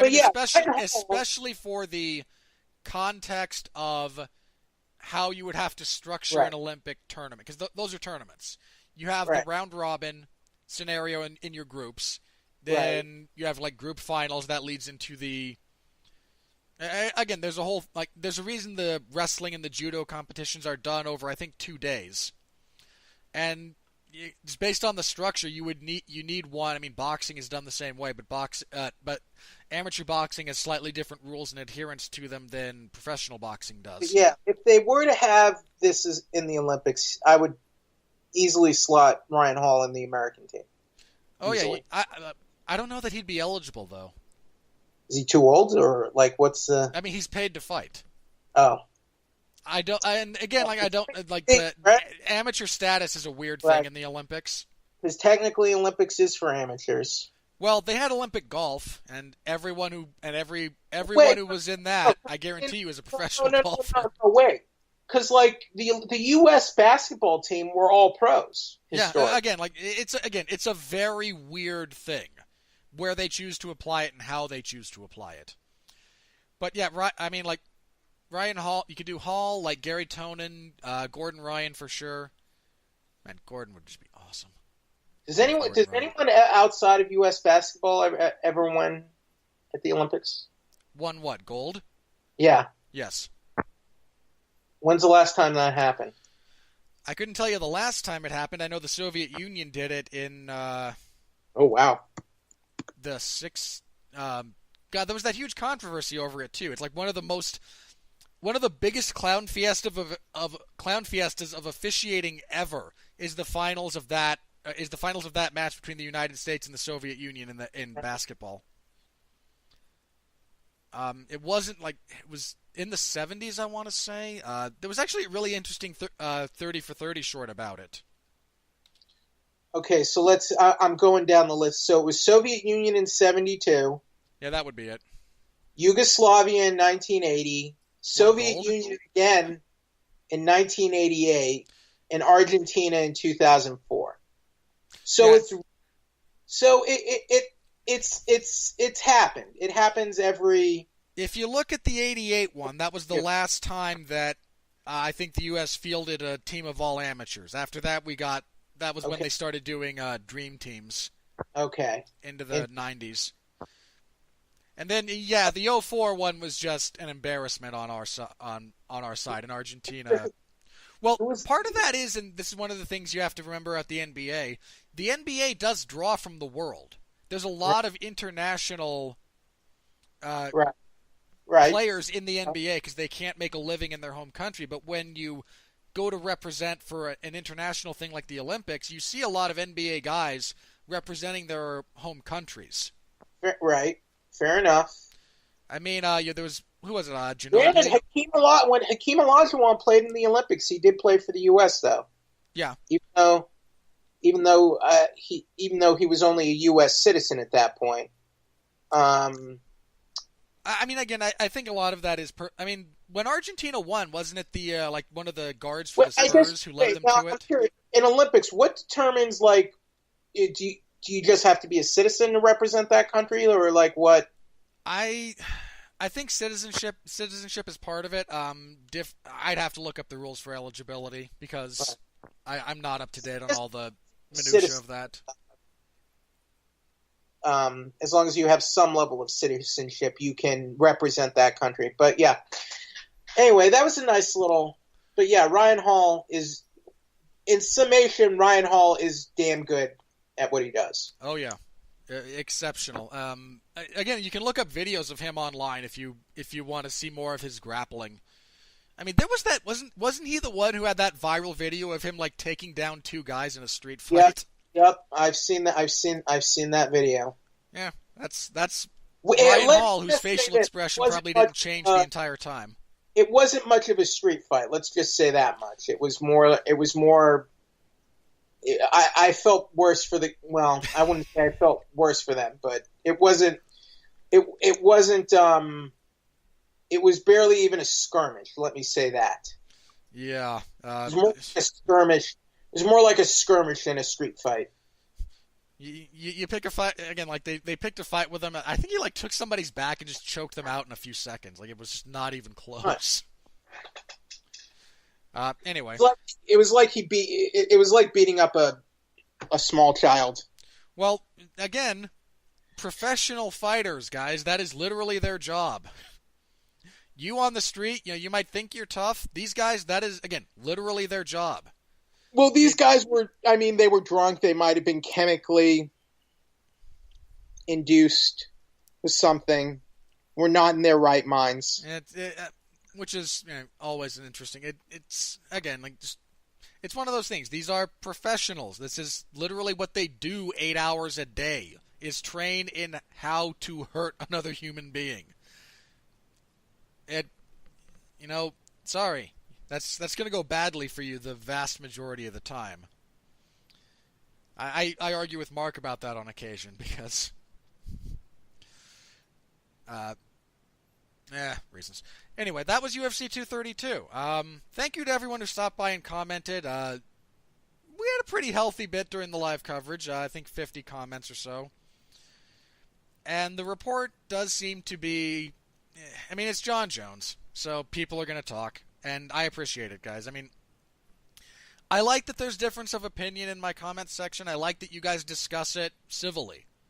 I welcome that. There are people out there who are hypercritical of Jon. There are people who are fans of Jon, and you guys seem to be able to interact, again, in a civil manner to one degree, as much as you can on the internet. And I thank you for that. I like that. I like seeing discussions that kind of evolve in the comments section for when I do that. Because when I get time between fights, I do check in. And I comment on occasion. So thank you all very much for that. And again, that's it for 2018. So, man, what a year. What a year. Both good and bad. Next year we'll have DAZN, we'll have ESPN, we'll have PFL, and ESPN Plus. Yeah, can we, since we're going to segue to this, they released the bout order for Fight Night 144.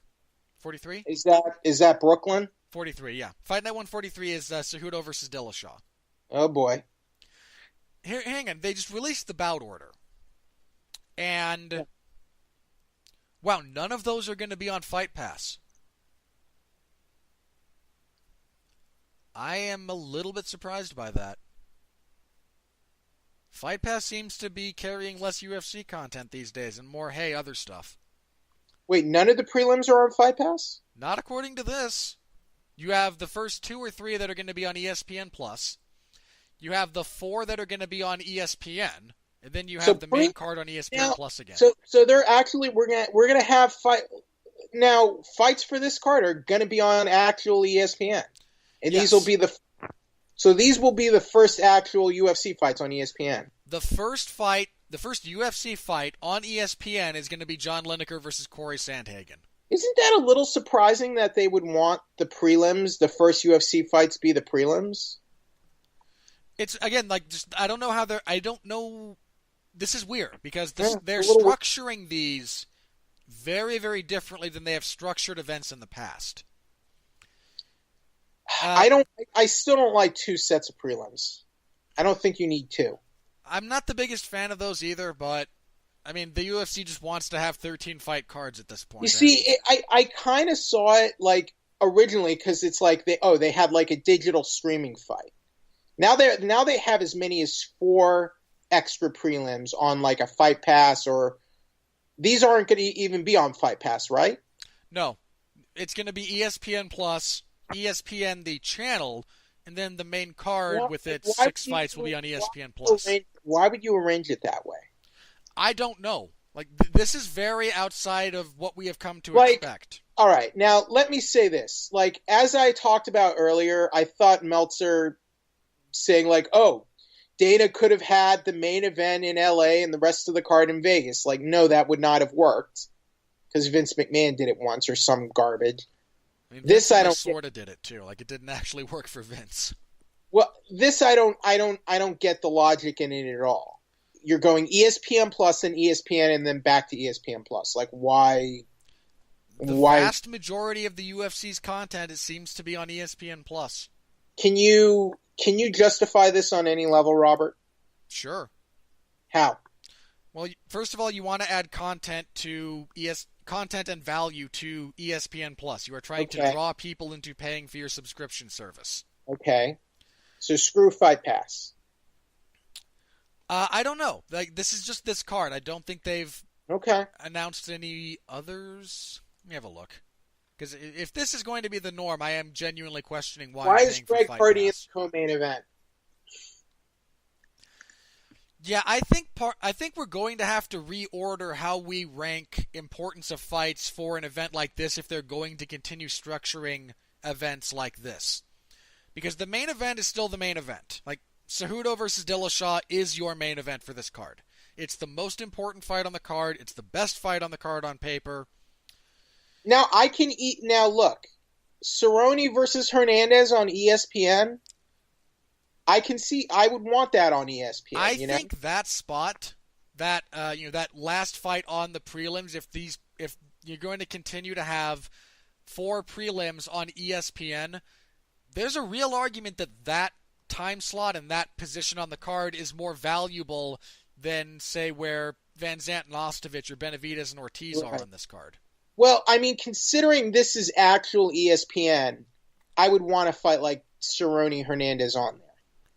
Yeah, it seems like for this, they're going to be putting on these preliminary portions, there's going to be at least 1 or 2 really good fights. So maybe that's it. Maybe the reason Hardy's in that because they're changing things up. But I don't know. I don't know if that's the thought process. I mean, it has to be something like that because there's no reason Greg Hardy should debut in the co-main event of a card. Right, because he technically hasn't even fought yet in the UFC. Has not fought in the UFC. And Alan Crowder is nobody. He's a cab driver, right? Basically, this is a squash bout for Greg Hardy. Okay, so he also fought in the Contender Series, lost to Justin Willis in his UFC debut. Yeah, this is basically a squash match for Greg Hardy. Well, they're hoping it is. I mean, let's not count the chickens before they hatch. You know Fair what enough. I mean? It's being set up that way. Put it like that. Benavidez is fighting Ortiz at flyweight on this card. The same night that the flyweight division is basically being retired. Pretty much. They're going to start phasing it out if nothing else. I will need serious evidence to the contrary. Van Zandt is fighting Ostovich, which is what's causing all the pearl clutching. And Teixeira versus Kudalaba. That's a decent fight. If it ends fast, it is. That hits the second round, it's going to suck. I mean, Teixeira's getting up there, isn't he? He's 39. Wow. Yeah. Because he came into the UFC rather late. Oh, he was 35 when he debuted in the UFC. I mean, he had a good run, but he was still like, relatively. That was 2012, so 6 years ago. Yep. So, yeah, 33. And Lineker's fighting Sandhagen. It's a good fight. Because Cruz is out. Yeah, because we lost Cruz. That's a fairly recent development. Sandhagen's does a passable Cruz imitation, and I'm always down to watch John Lineker. I mean, I kind of like Corey Sandhagen. I don't want to sell him short. Now, but we also got the UFC actually did email me their whole second quarter schedule. Oh, sweet. So we have 236 will be in April. 237's in May. 238's June 8th. Okay, so we have another ESPN Plus in April. So we have ESPN Plus, ESPN in April as well, on back-to-back weeks. ESPN Plus on May 4th, a week before 237. A week after 237 is another ESPN Plus. 1st of June is ESPN Plus. Week later is 238. 2 weeks later is ESPN Plus. And then a week later is ESPN. So they are not slowing down. So it looks like they're doing two regular ESPNs in the second quarter, and 1, 2, 3, 5, and 5 ESPN Plus cards in the second quarter, basically. And 3 pay-per-views. 2 and or 3 pay-per-views yeah. in that same time. Yeah. And it's still a lot. It's a lot. It's quite a bit. Hey, it's good for my bank account. I mean, I would like less if they're going to be doing this many ESPN cards. I would like less pay-per-views, basically, especially because you have to pay for ESPN Plus. It is a monthly subscription service. Unless you're one of those moral degenerates who streams everything. I was unsuccessful getting approved for UFC 232. Sorry to hear that. It's rough. No one's fighting for my right to get credentialed. So, if you want me to feel sorry for you, it's not going to happen. You should join the MMA Journalists Association. I didn't even know that was a thing. There's there's both truth and a joke in there. After UFC 232 on the post-fight show, Anthony Smith challenged Jon Jones to fight in July. Jon Jones says, "I believe that this is my era. I believe that I'm only getting better, and I will defeat who I have to defeat. I got you in July if that's what it's going to be." So I'm sure if that's the way they want to go, I'm okay with that fight. I'm okay with. I would rather see that than another. I really don't want to see Daniel Cormier, Jon Jones again, just because. I mean, why? We know what happens, guys. What's gonna? I got the biggest laugh out of Dana saying that DC was texting me during that Jones fight, said he thought Jones looked slow. Yeah, what did he say about the OSP fight too? Oh, he looked terrible. I can beat that guy. What happened when you fought? He knocked you out. We know what happens. But I feel like Jones just wins again. Either that or just some other catastrophe is going to happen to make everyone angry. I just don't think it's worth it at this point. If they're not going to fight at heavyweight, don't waste time booking it. I'm slightly interested in them at heavyweight because there's wrinkles Jones to that we haven't seen. Jones doesn't want the fight at heavyweight. I'm aware. And I don't want to see it at 205. I have no interest in it at 205. We've seen it twice. It goes the same way. It's a waste of everyone's time. I mean, if you're John, wouldn't you want to take his belt away and win 2 belts? I mean, in theory, I would rather see the Anthony Smith fight. Honestly, though, if we're talking about just light heavyweight, yeah. You want to know why? Because look, I think does Anthony Smith win? Probably not. But at least it's a fresh opponent, and I think John could use not only a fresh opponent, but I would just like to see him go through a camp without all this. I want to see if he can get through a camp without all the chaos for once. Boy, that'd be nice. I would like to see him get through a camp, defend his title, and then we can talk about super fights for him if it all works out. That would be those would be my caveats. So there was that. I mean, we all know Cormier's just taking the Lesnar fight and then retiring anyway, and you know what? Godspeed to him, man. That fight, I mean, we don't even know if that fight's going to happen. Ideally, that's what I would want for Cormier. I just don't think another thing with Jon Jones would be good for anyone. Oh, okay, here we go. MMA Junkie reported that U.S. Anti-Doping Agency has renewed its contract. Yeah, UFC renewed their contract with them through 2019 and decided that more testing was a good idea. Well, arguably, I mean, on paper it is it not? I think at this point on paper would have to include the actual results of things that we have, of all the data we have to this point, now, which muddies the whole issue. Everyone's angry at Nowitzki and USADA right now over this Jon Jones thing, but, I mean, again, a lot of it was grandstanding. I'm a little surprised they decided to renew, given how the relationship has worked out to this point, but... Well, I mean...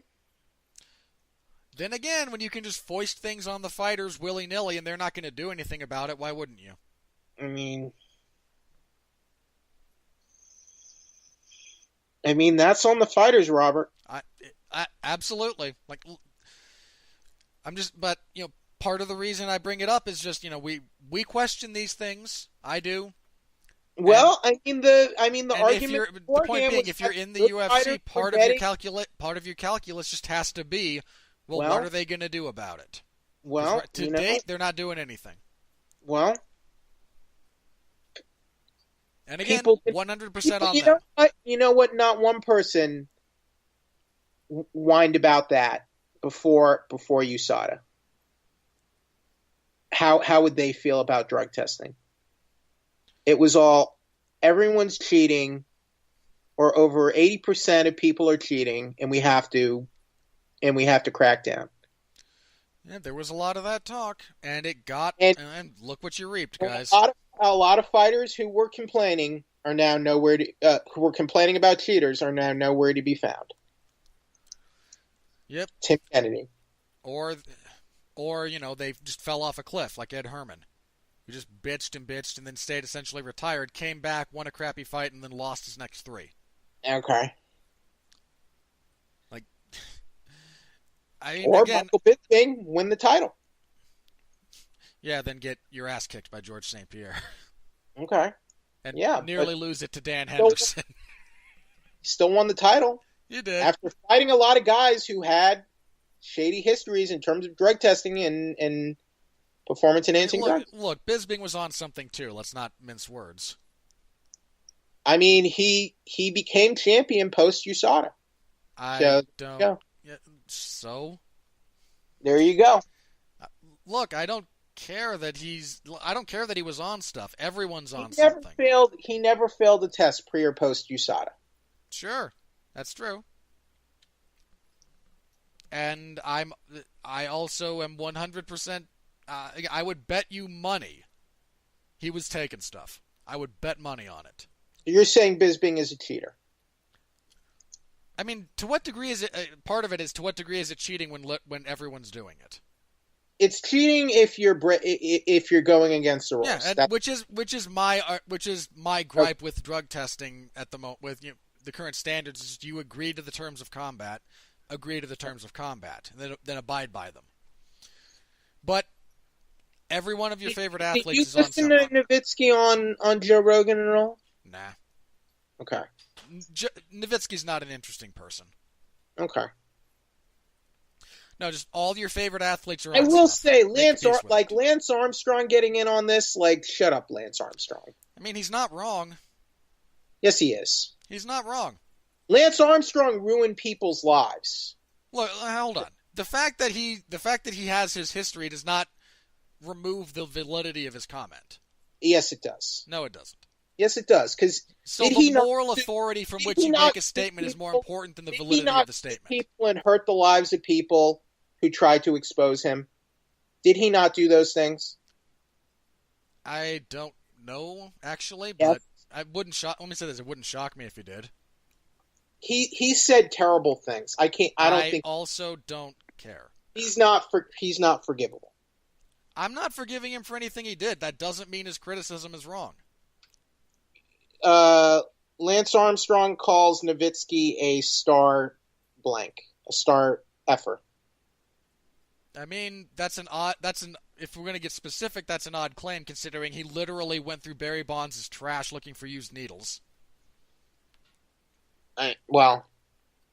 Literally something Jeff Nowitzki has done. He was sanctioned by a judge. What is wrong with that? I mean, a lot. Well, explain why. I mean, was that not his job? His job is not to harass someone to that degree. I mean,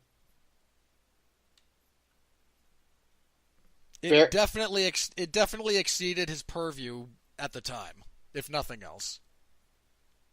Did he have a warrant to search the trash? I mean, technically you don't need to once it's on the street. Okay.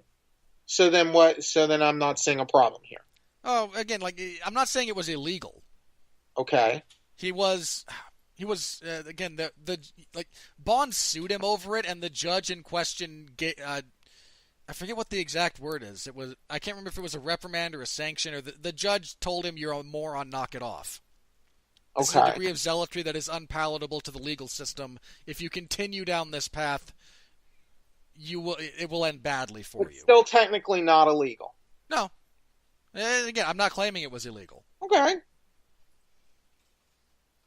If your definition of wrong is purely stuff that falls within the confines of legality... But my problem with Lance Armstrong is he apparently targeted people and ruined people's lives. Okay, and Lance Armstrong is not a good person. And I don't think that's okay. So I don't think he's a good person. That's not the argument I'm making. Well, look, him trying to look for a little retribution here, and people giving it to him, I don't think it's okay. I mean, look, my issue is purely with the merit of his argument. I find his argument meritorious. That's it.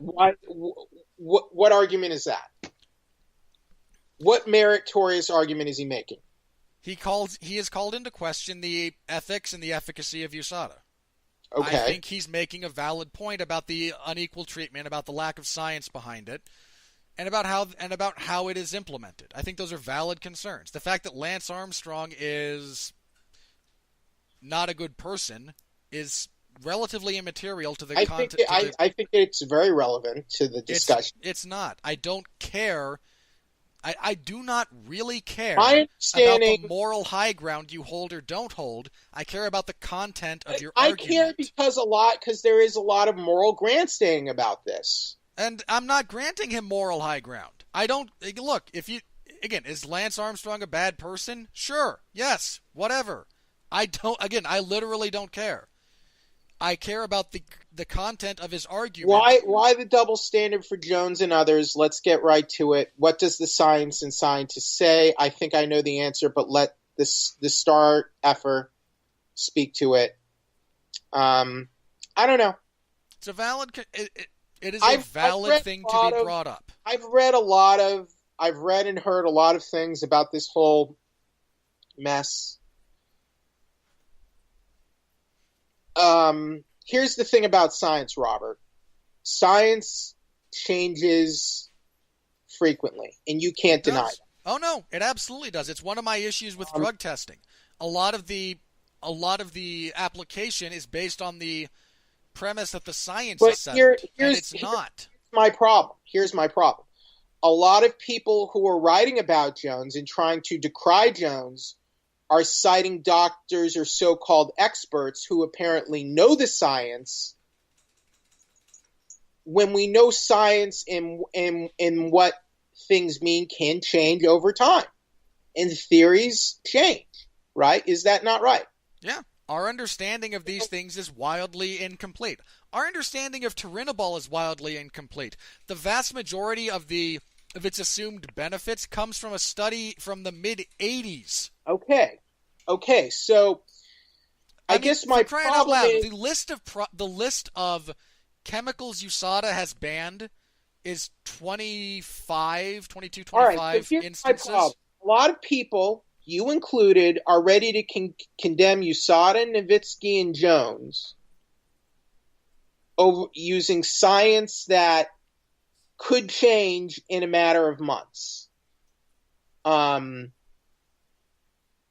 Using absolutes when we know it seems with science nothing is absolute ever.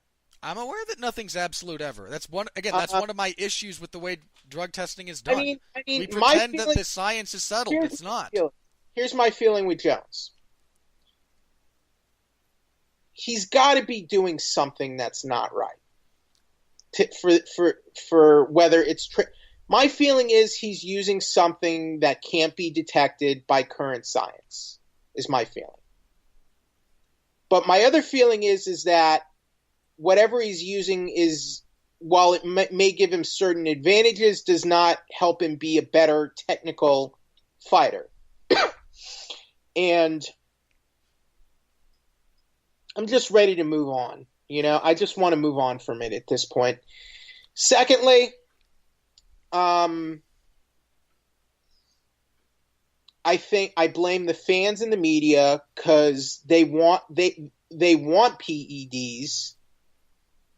They do. I truly believe this. This is just my opinion, and I'm not going to even say all of them, but I think large swaths want PEDs in the sport and they want that, but they want to act like moral, upstanding, you can't cheat, use PEDs about it. Am I being unfair in my assessment? No, I don't think you are in that assessment. Okay. I think there's a lot of people who just haven't really wrestled with how they feel, with what they want done, and how they wish to proceed as it pertains to this. Because, look, Luke Thomas, it wasn't until the USADA regulation started that he started being, I want excellence in the sport, and there's no correlation with steroids and enhancing your performance. He never said those things pre-USADA, and that kind of rankles me. Well, it wasn't nearly as much of an issue pre-USADA. It was an issue. It was. No. It was. Look, hold on. It was totally an issue. Pre-USADA, we all knew what we were doing. Not what we were doing. No. We all knew what we were in with. We all knew the commission was testing. We all kind of knew where things were, and we all just. It was a constant issue. Going back. I'm not saying guys didn't. I'm not saying guys weren't on stuff. Guys have been on stuff. The history of competition. And the tainted supplement excuse has gone back for at least for years. It's gone I was hearing about tainted supplements when the Sean Shirk thing was going on, and that was 12 years ago. In fairness, he probably did have tainted supplements in addition to the steroids he was shooting into his ass. Oh my! All right. Well, there's no regulation of supplements. None. All right. Well, I don't really care for Lance Armstrong butting into all this and trying to get a little shine off of this. I think that's fair. It's a little bit It's a little bit unseemly on his part. Sure, that's very true. All right. Well, that's all I really have to add on the matter. Right. Any other major news items that came up? We went over the schedule that was announced. Did they announce any new? Again, we had the bout order for Dillashaw versus Cejudo. We don't have a bout order for 144 yet, which is a little bit odd. Here's one thing Dana White said that annoyed me. He said we didn't cancel 234. We moved it. Moved it to where, Dana? 233. No, man, you can't. You canceled it, buddy. Just accept it. That's not the same thing. You canceled the event. You dispersed the fights to other fight cards. Accept it. Move on. That implies that there's still going to be a 234, and there's not. Yeah, there's not going to be a 233. I like how he said that. He said that twice at a press conference. I'm like, I still don't have a full card for 234. And it kind of annoyed me. It kind of annoyed me that the reporter let him get away with that more than anything. We still don't have a full card for 234 yet, I think. Or 233? No, wait. 234. 234, come on. 234 is Australia, right? Yeah. 233 is the one that got canceled. Yes. I'm sorry. 234 is Australia. Wait a minute. Am I getting confused here? Yeah, 233 was the canceled one. Yes. 234 is Australia. I'm sorry. So yeah, they canceled. He was all like, "Oh, we didn't cancel 233. We moved it. You did not move it. It's You gone. moved it to where, buddy? Gone. It's never coming back." Jack Swagger is going to be fighting in Bellator. I wish him luck. I won't watch because it's Bellator and I can't stand Bellator, but good luck to you, sir. Okay, here we go. Dennis Bermudez versus Tay Edwards will be on ESPN +1. That's not bad. It's not a bad fight. I mean, they made Ngannou versus Velasquez the official main event for their first event on ESPN proper. good luck, Ngannou. You're gonna lose. Are you kidding? It's still only. I'm still not betting on Velasquez actually getting into the cage at this point. If he gets to the cage, he's gonna destroy Ngannou. Yeah, if the fight goes through as currently scheduled, yeah, I like Kane a lot in that fight. Here's apparently the Kamaru Usman. He's going to be fighting, I think, in February, and they said, I think they said whoever he's fighting, it'll be for the title. It was February or March, I think, because they're still looking for a main event for 235.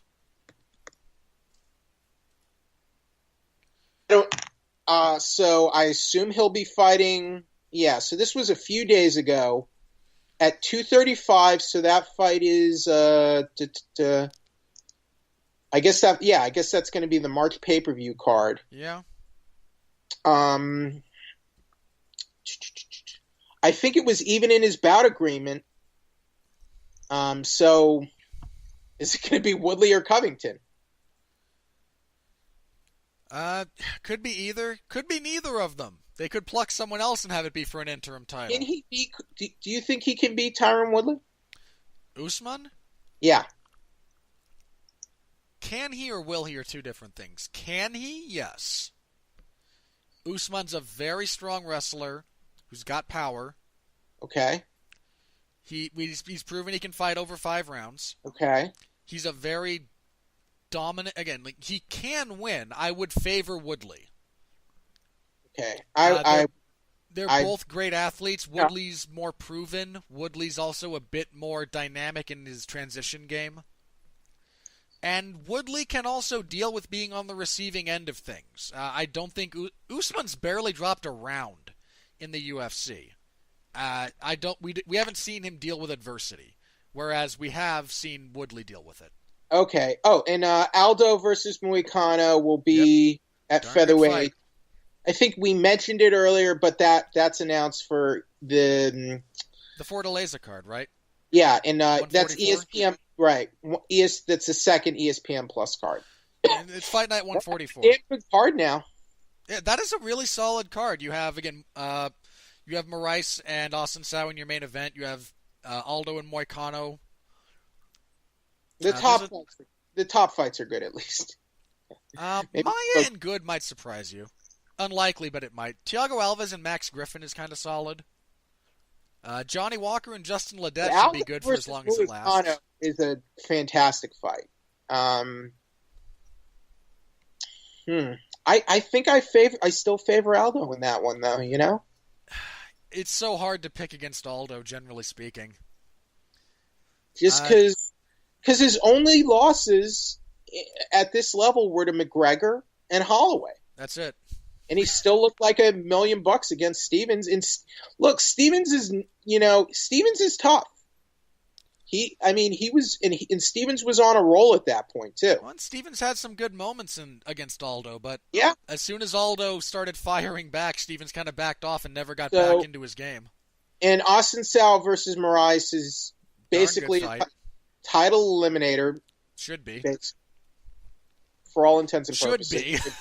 Should be, but the sport's nutty. So the sport is what it is. And who is Askren going to fight? Does he Askren and Lawler are fighting at 235. I'm surprised, but the Askren thing. The Askren thing annoys me because I'm like, why now? I feel like you should have done it 5-6 years ago. The UFC spent a lot of time not wanting Ben Askren. I just don't get why they want him now when he's older and had most of his fights. You know, I don't know either, but there you go. I think those are beat Robbie Lawler.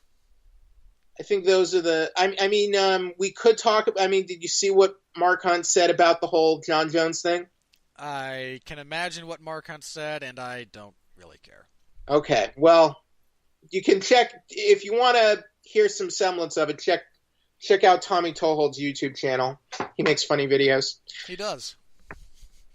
Look, man, I love Mark Hunt as a fighter, but you spent the bulk of your career in kickboxing where there is no drug testing.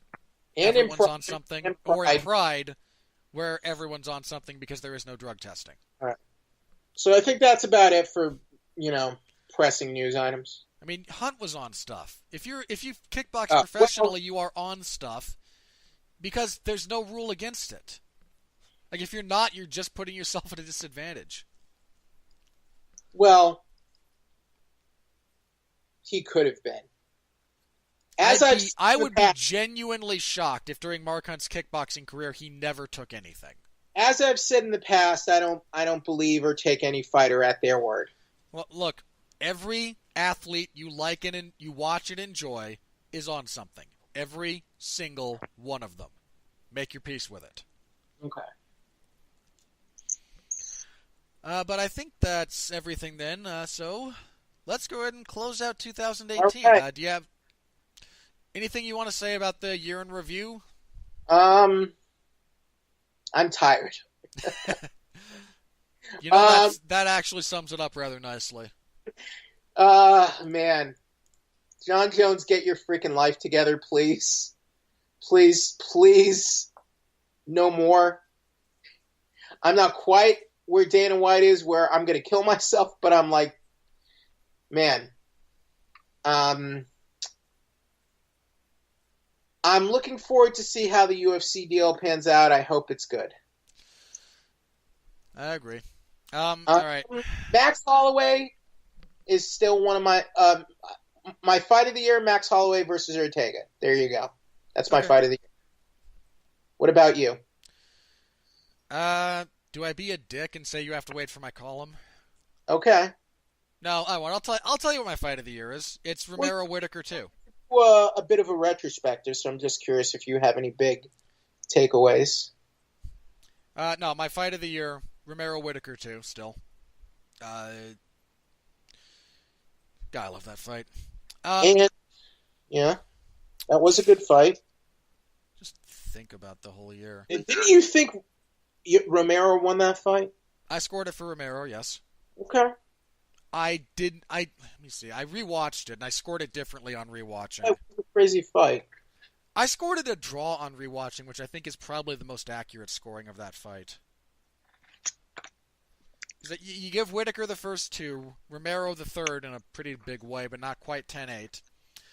The fourth is a bit of a swing round. Again, live I gave it to Romero. Rewatching it, I gave it to Whittaker, but I absolutely gave Romero a 10-8 in the fifth on rewatching it, which resulted in a draw. But Max Holloway, good to see. It's good to see Max Holloway and Tony Ferguson both back fighting again because we need our long, bad tattoo, angel wing violence boys back. Cormier, I guess he would have to be fighter of the year. Yeah. Again, if I had to, off the top of my head, yeah, he made history a couple of different ways.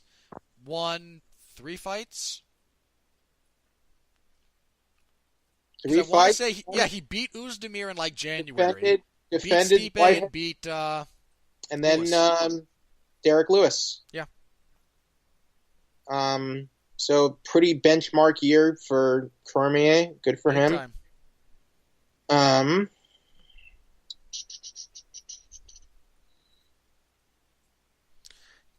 Miocic versus Ngannou was a good card. 220. Upset of the year to me is definitely It's got to be Nunes. I don't do upset of the year, but Okay. because again, like if I do upset of the year, I'm literally just going to look up the biggest numerical upsets because that's how you categorize upsets. Okay. If I wanted to do a most surprising moment of the year, yeah, Nunes definitely. Okay. Most surprising moment. Well, Nunes has a pretty good case for fighter of the year too. I mean, who do you think was the breakout of the year? oh, Though? Adesanya by a Oh, mile. Israel yep. Adesanya. Fair enough. Adesanya. Yeah. Just people are talking about him in the title picture now. He really arrived this year. So yeah, I guess it's a fair one. Who would I go with? Derek Lewis. for breakthrough fighter of the year. Yeah, pretty much. I mean, he broke through to another level. Fair enough. He basically became, for a little while, he was the most popular MMA fighter on the planet because his balls was hot. Oh, God. If there was just a WTF moment outside of, that took place in the cage outside of the actual combat, Derek Lewis taking off his shorts because his balls was hot. God bless Derek Lewis, man. That was hilarious. There you go. But in the end of the Fox era, so hopefully they'll still have good voiceovers. They can't get Ron Perlman. Well, we don't have we may not have Perlman, but we still have Endeavor as the parent company who can to facilitate. I mean, is Perlman represented by WME? I don't know. I mean, he might be. Like half of Hollywood is represented by WME, the other half by the other one.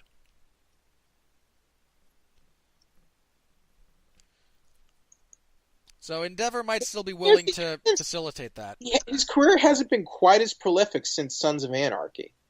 That was kind of like one of the biggest things he'd done. That was a huge show. TV takes up a lot of time, and he's also gotten older and just not done as much work generally. I mean, he has done some TV stuff since that show. I think he was on a show that was on for I forget what it was, where he played like a preacher or something. Probably. For a couple seasons. I like Perlman. I'm still sad we didn't get the third version of him as Hellboy to cap off Del Toro's trilogy. But I mean, I agree, but I mean, I'm sure it was like because the Hellboy movies never really made significant money. So no, they were never box office smashes. That's true. I mean, they did okay-ish, but they were never. Then again. The next one's going to be all that much different. Well, look, I'm open to seeing what they do with this new movie because I still that trailer though. I love the Hellboy comics, and there were changes that Del Toro made I was never totally happy with. That's fair. So I'm just saying that trailer, man, that gives me pause. It wasn't a great trailer, but it was made by Lionsgate. Now, do you think Dredd 3D is a good movie? You like Dredd, the last Judge Dredd movie? That's such a loaded question. Do you think Dredd with Carl Urban is a good movie? I know you're asking me a loaded question. Do you like the movie? I don't know. Okay. I like the movie, and I thought the trailers and marketing materials for that movie by Lionsgate were horrible. So sure, they were horrible from an objective standpoint, but they also did convey the general tone of the movie. My point is, Lionsgate is not like the best when it comes to trailers and selling the movie. So I'm hoping it's something. I'm hoping it's something like that, and not necessarily. The movie is garbage, like The Predator. Oh God, that movie was so bad. Which, I mean, The Predator is not just bad, it makes me angry. It disgusts me. I genuinely wish that was the worst movie I'd seen all year. Now look, I don't know if you've heard about this, but they filmed a scene. There was going to be an ending scene in the movie with Ellen Ripley. Now they were at least smart enough, or rather not dumb enough to put it in there. But there would have been a pod in the movie with Ellen Ripley.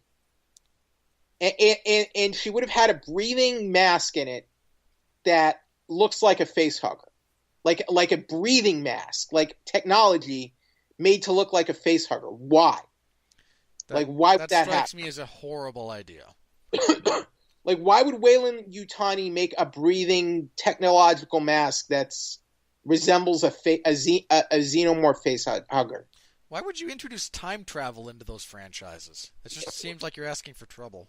I mean, as offensive as the original ending with that stupid whatever, I don't even know what you call it, the Predator suit. The Mark P. I saw it and I can't remember. Someone had made the joke, like someone had made the Iron Predator joke. The response I saw was, no, it's the Mark, and they had just spelled out Predator with numbers. Oh, the Mark Predator, Iron Predator suit. If that was Ripley, I probably would have done something terrible at the Fox screening I was invited to. Oh, God. Yeah, that was such a bad movie. So I like, the movie makes me literally like ill. But when I heard about the Ripley thing, the fact that I guess I was just so angry by the fact that they even had the audacity to even think of that, it makes me want to destroy things. So, well, speaking of movies, what do you got to plug? What's my worst movie of the year? The Predator. There you go. I wish that was my worst movie of the year. I genuinely wish that. Just because, it was personal. It was personal. Check out my reviews of Aquaman, Bumblebee. Coming up next will be a review of the Dragon Ball Super movie for Broly. Check out my coverage of the Anderson Silva press conference ahead of the fight with Israel Adesanya. Good luck to you, Anderson. I hope you don't die. Check that out. And have a happy new year, everyone. Thank you for your time for 2018. All right. Thank you, Jeff. I will see you not next week. And happy new year to you as well, Robert. Yeah, the 13th will be our next show. May all acquaintance be forgot. In days of old lang syne. All right, as for myself, you can find me and Mark and Alexis Hayner reviewing Aquaman on Damn You Hollywood this last Thursday. Not Thursday. No, it was Thursday. It's normally Wednesday. It was Thursday. Or was there normally... No. Sorry, not Thursday. Last Wednesday. You're not listening to it live. You can find it. I trust you guys. But the three of us got together, reviewed Aquaman. I was okay with it. Then, the 1st of December, because Mark is a terrible, terrible person, Mark and I will be reviewing Bumblebee, which I've already seen.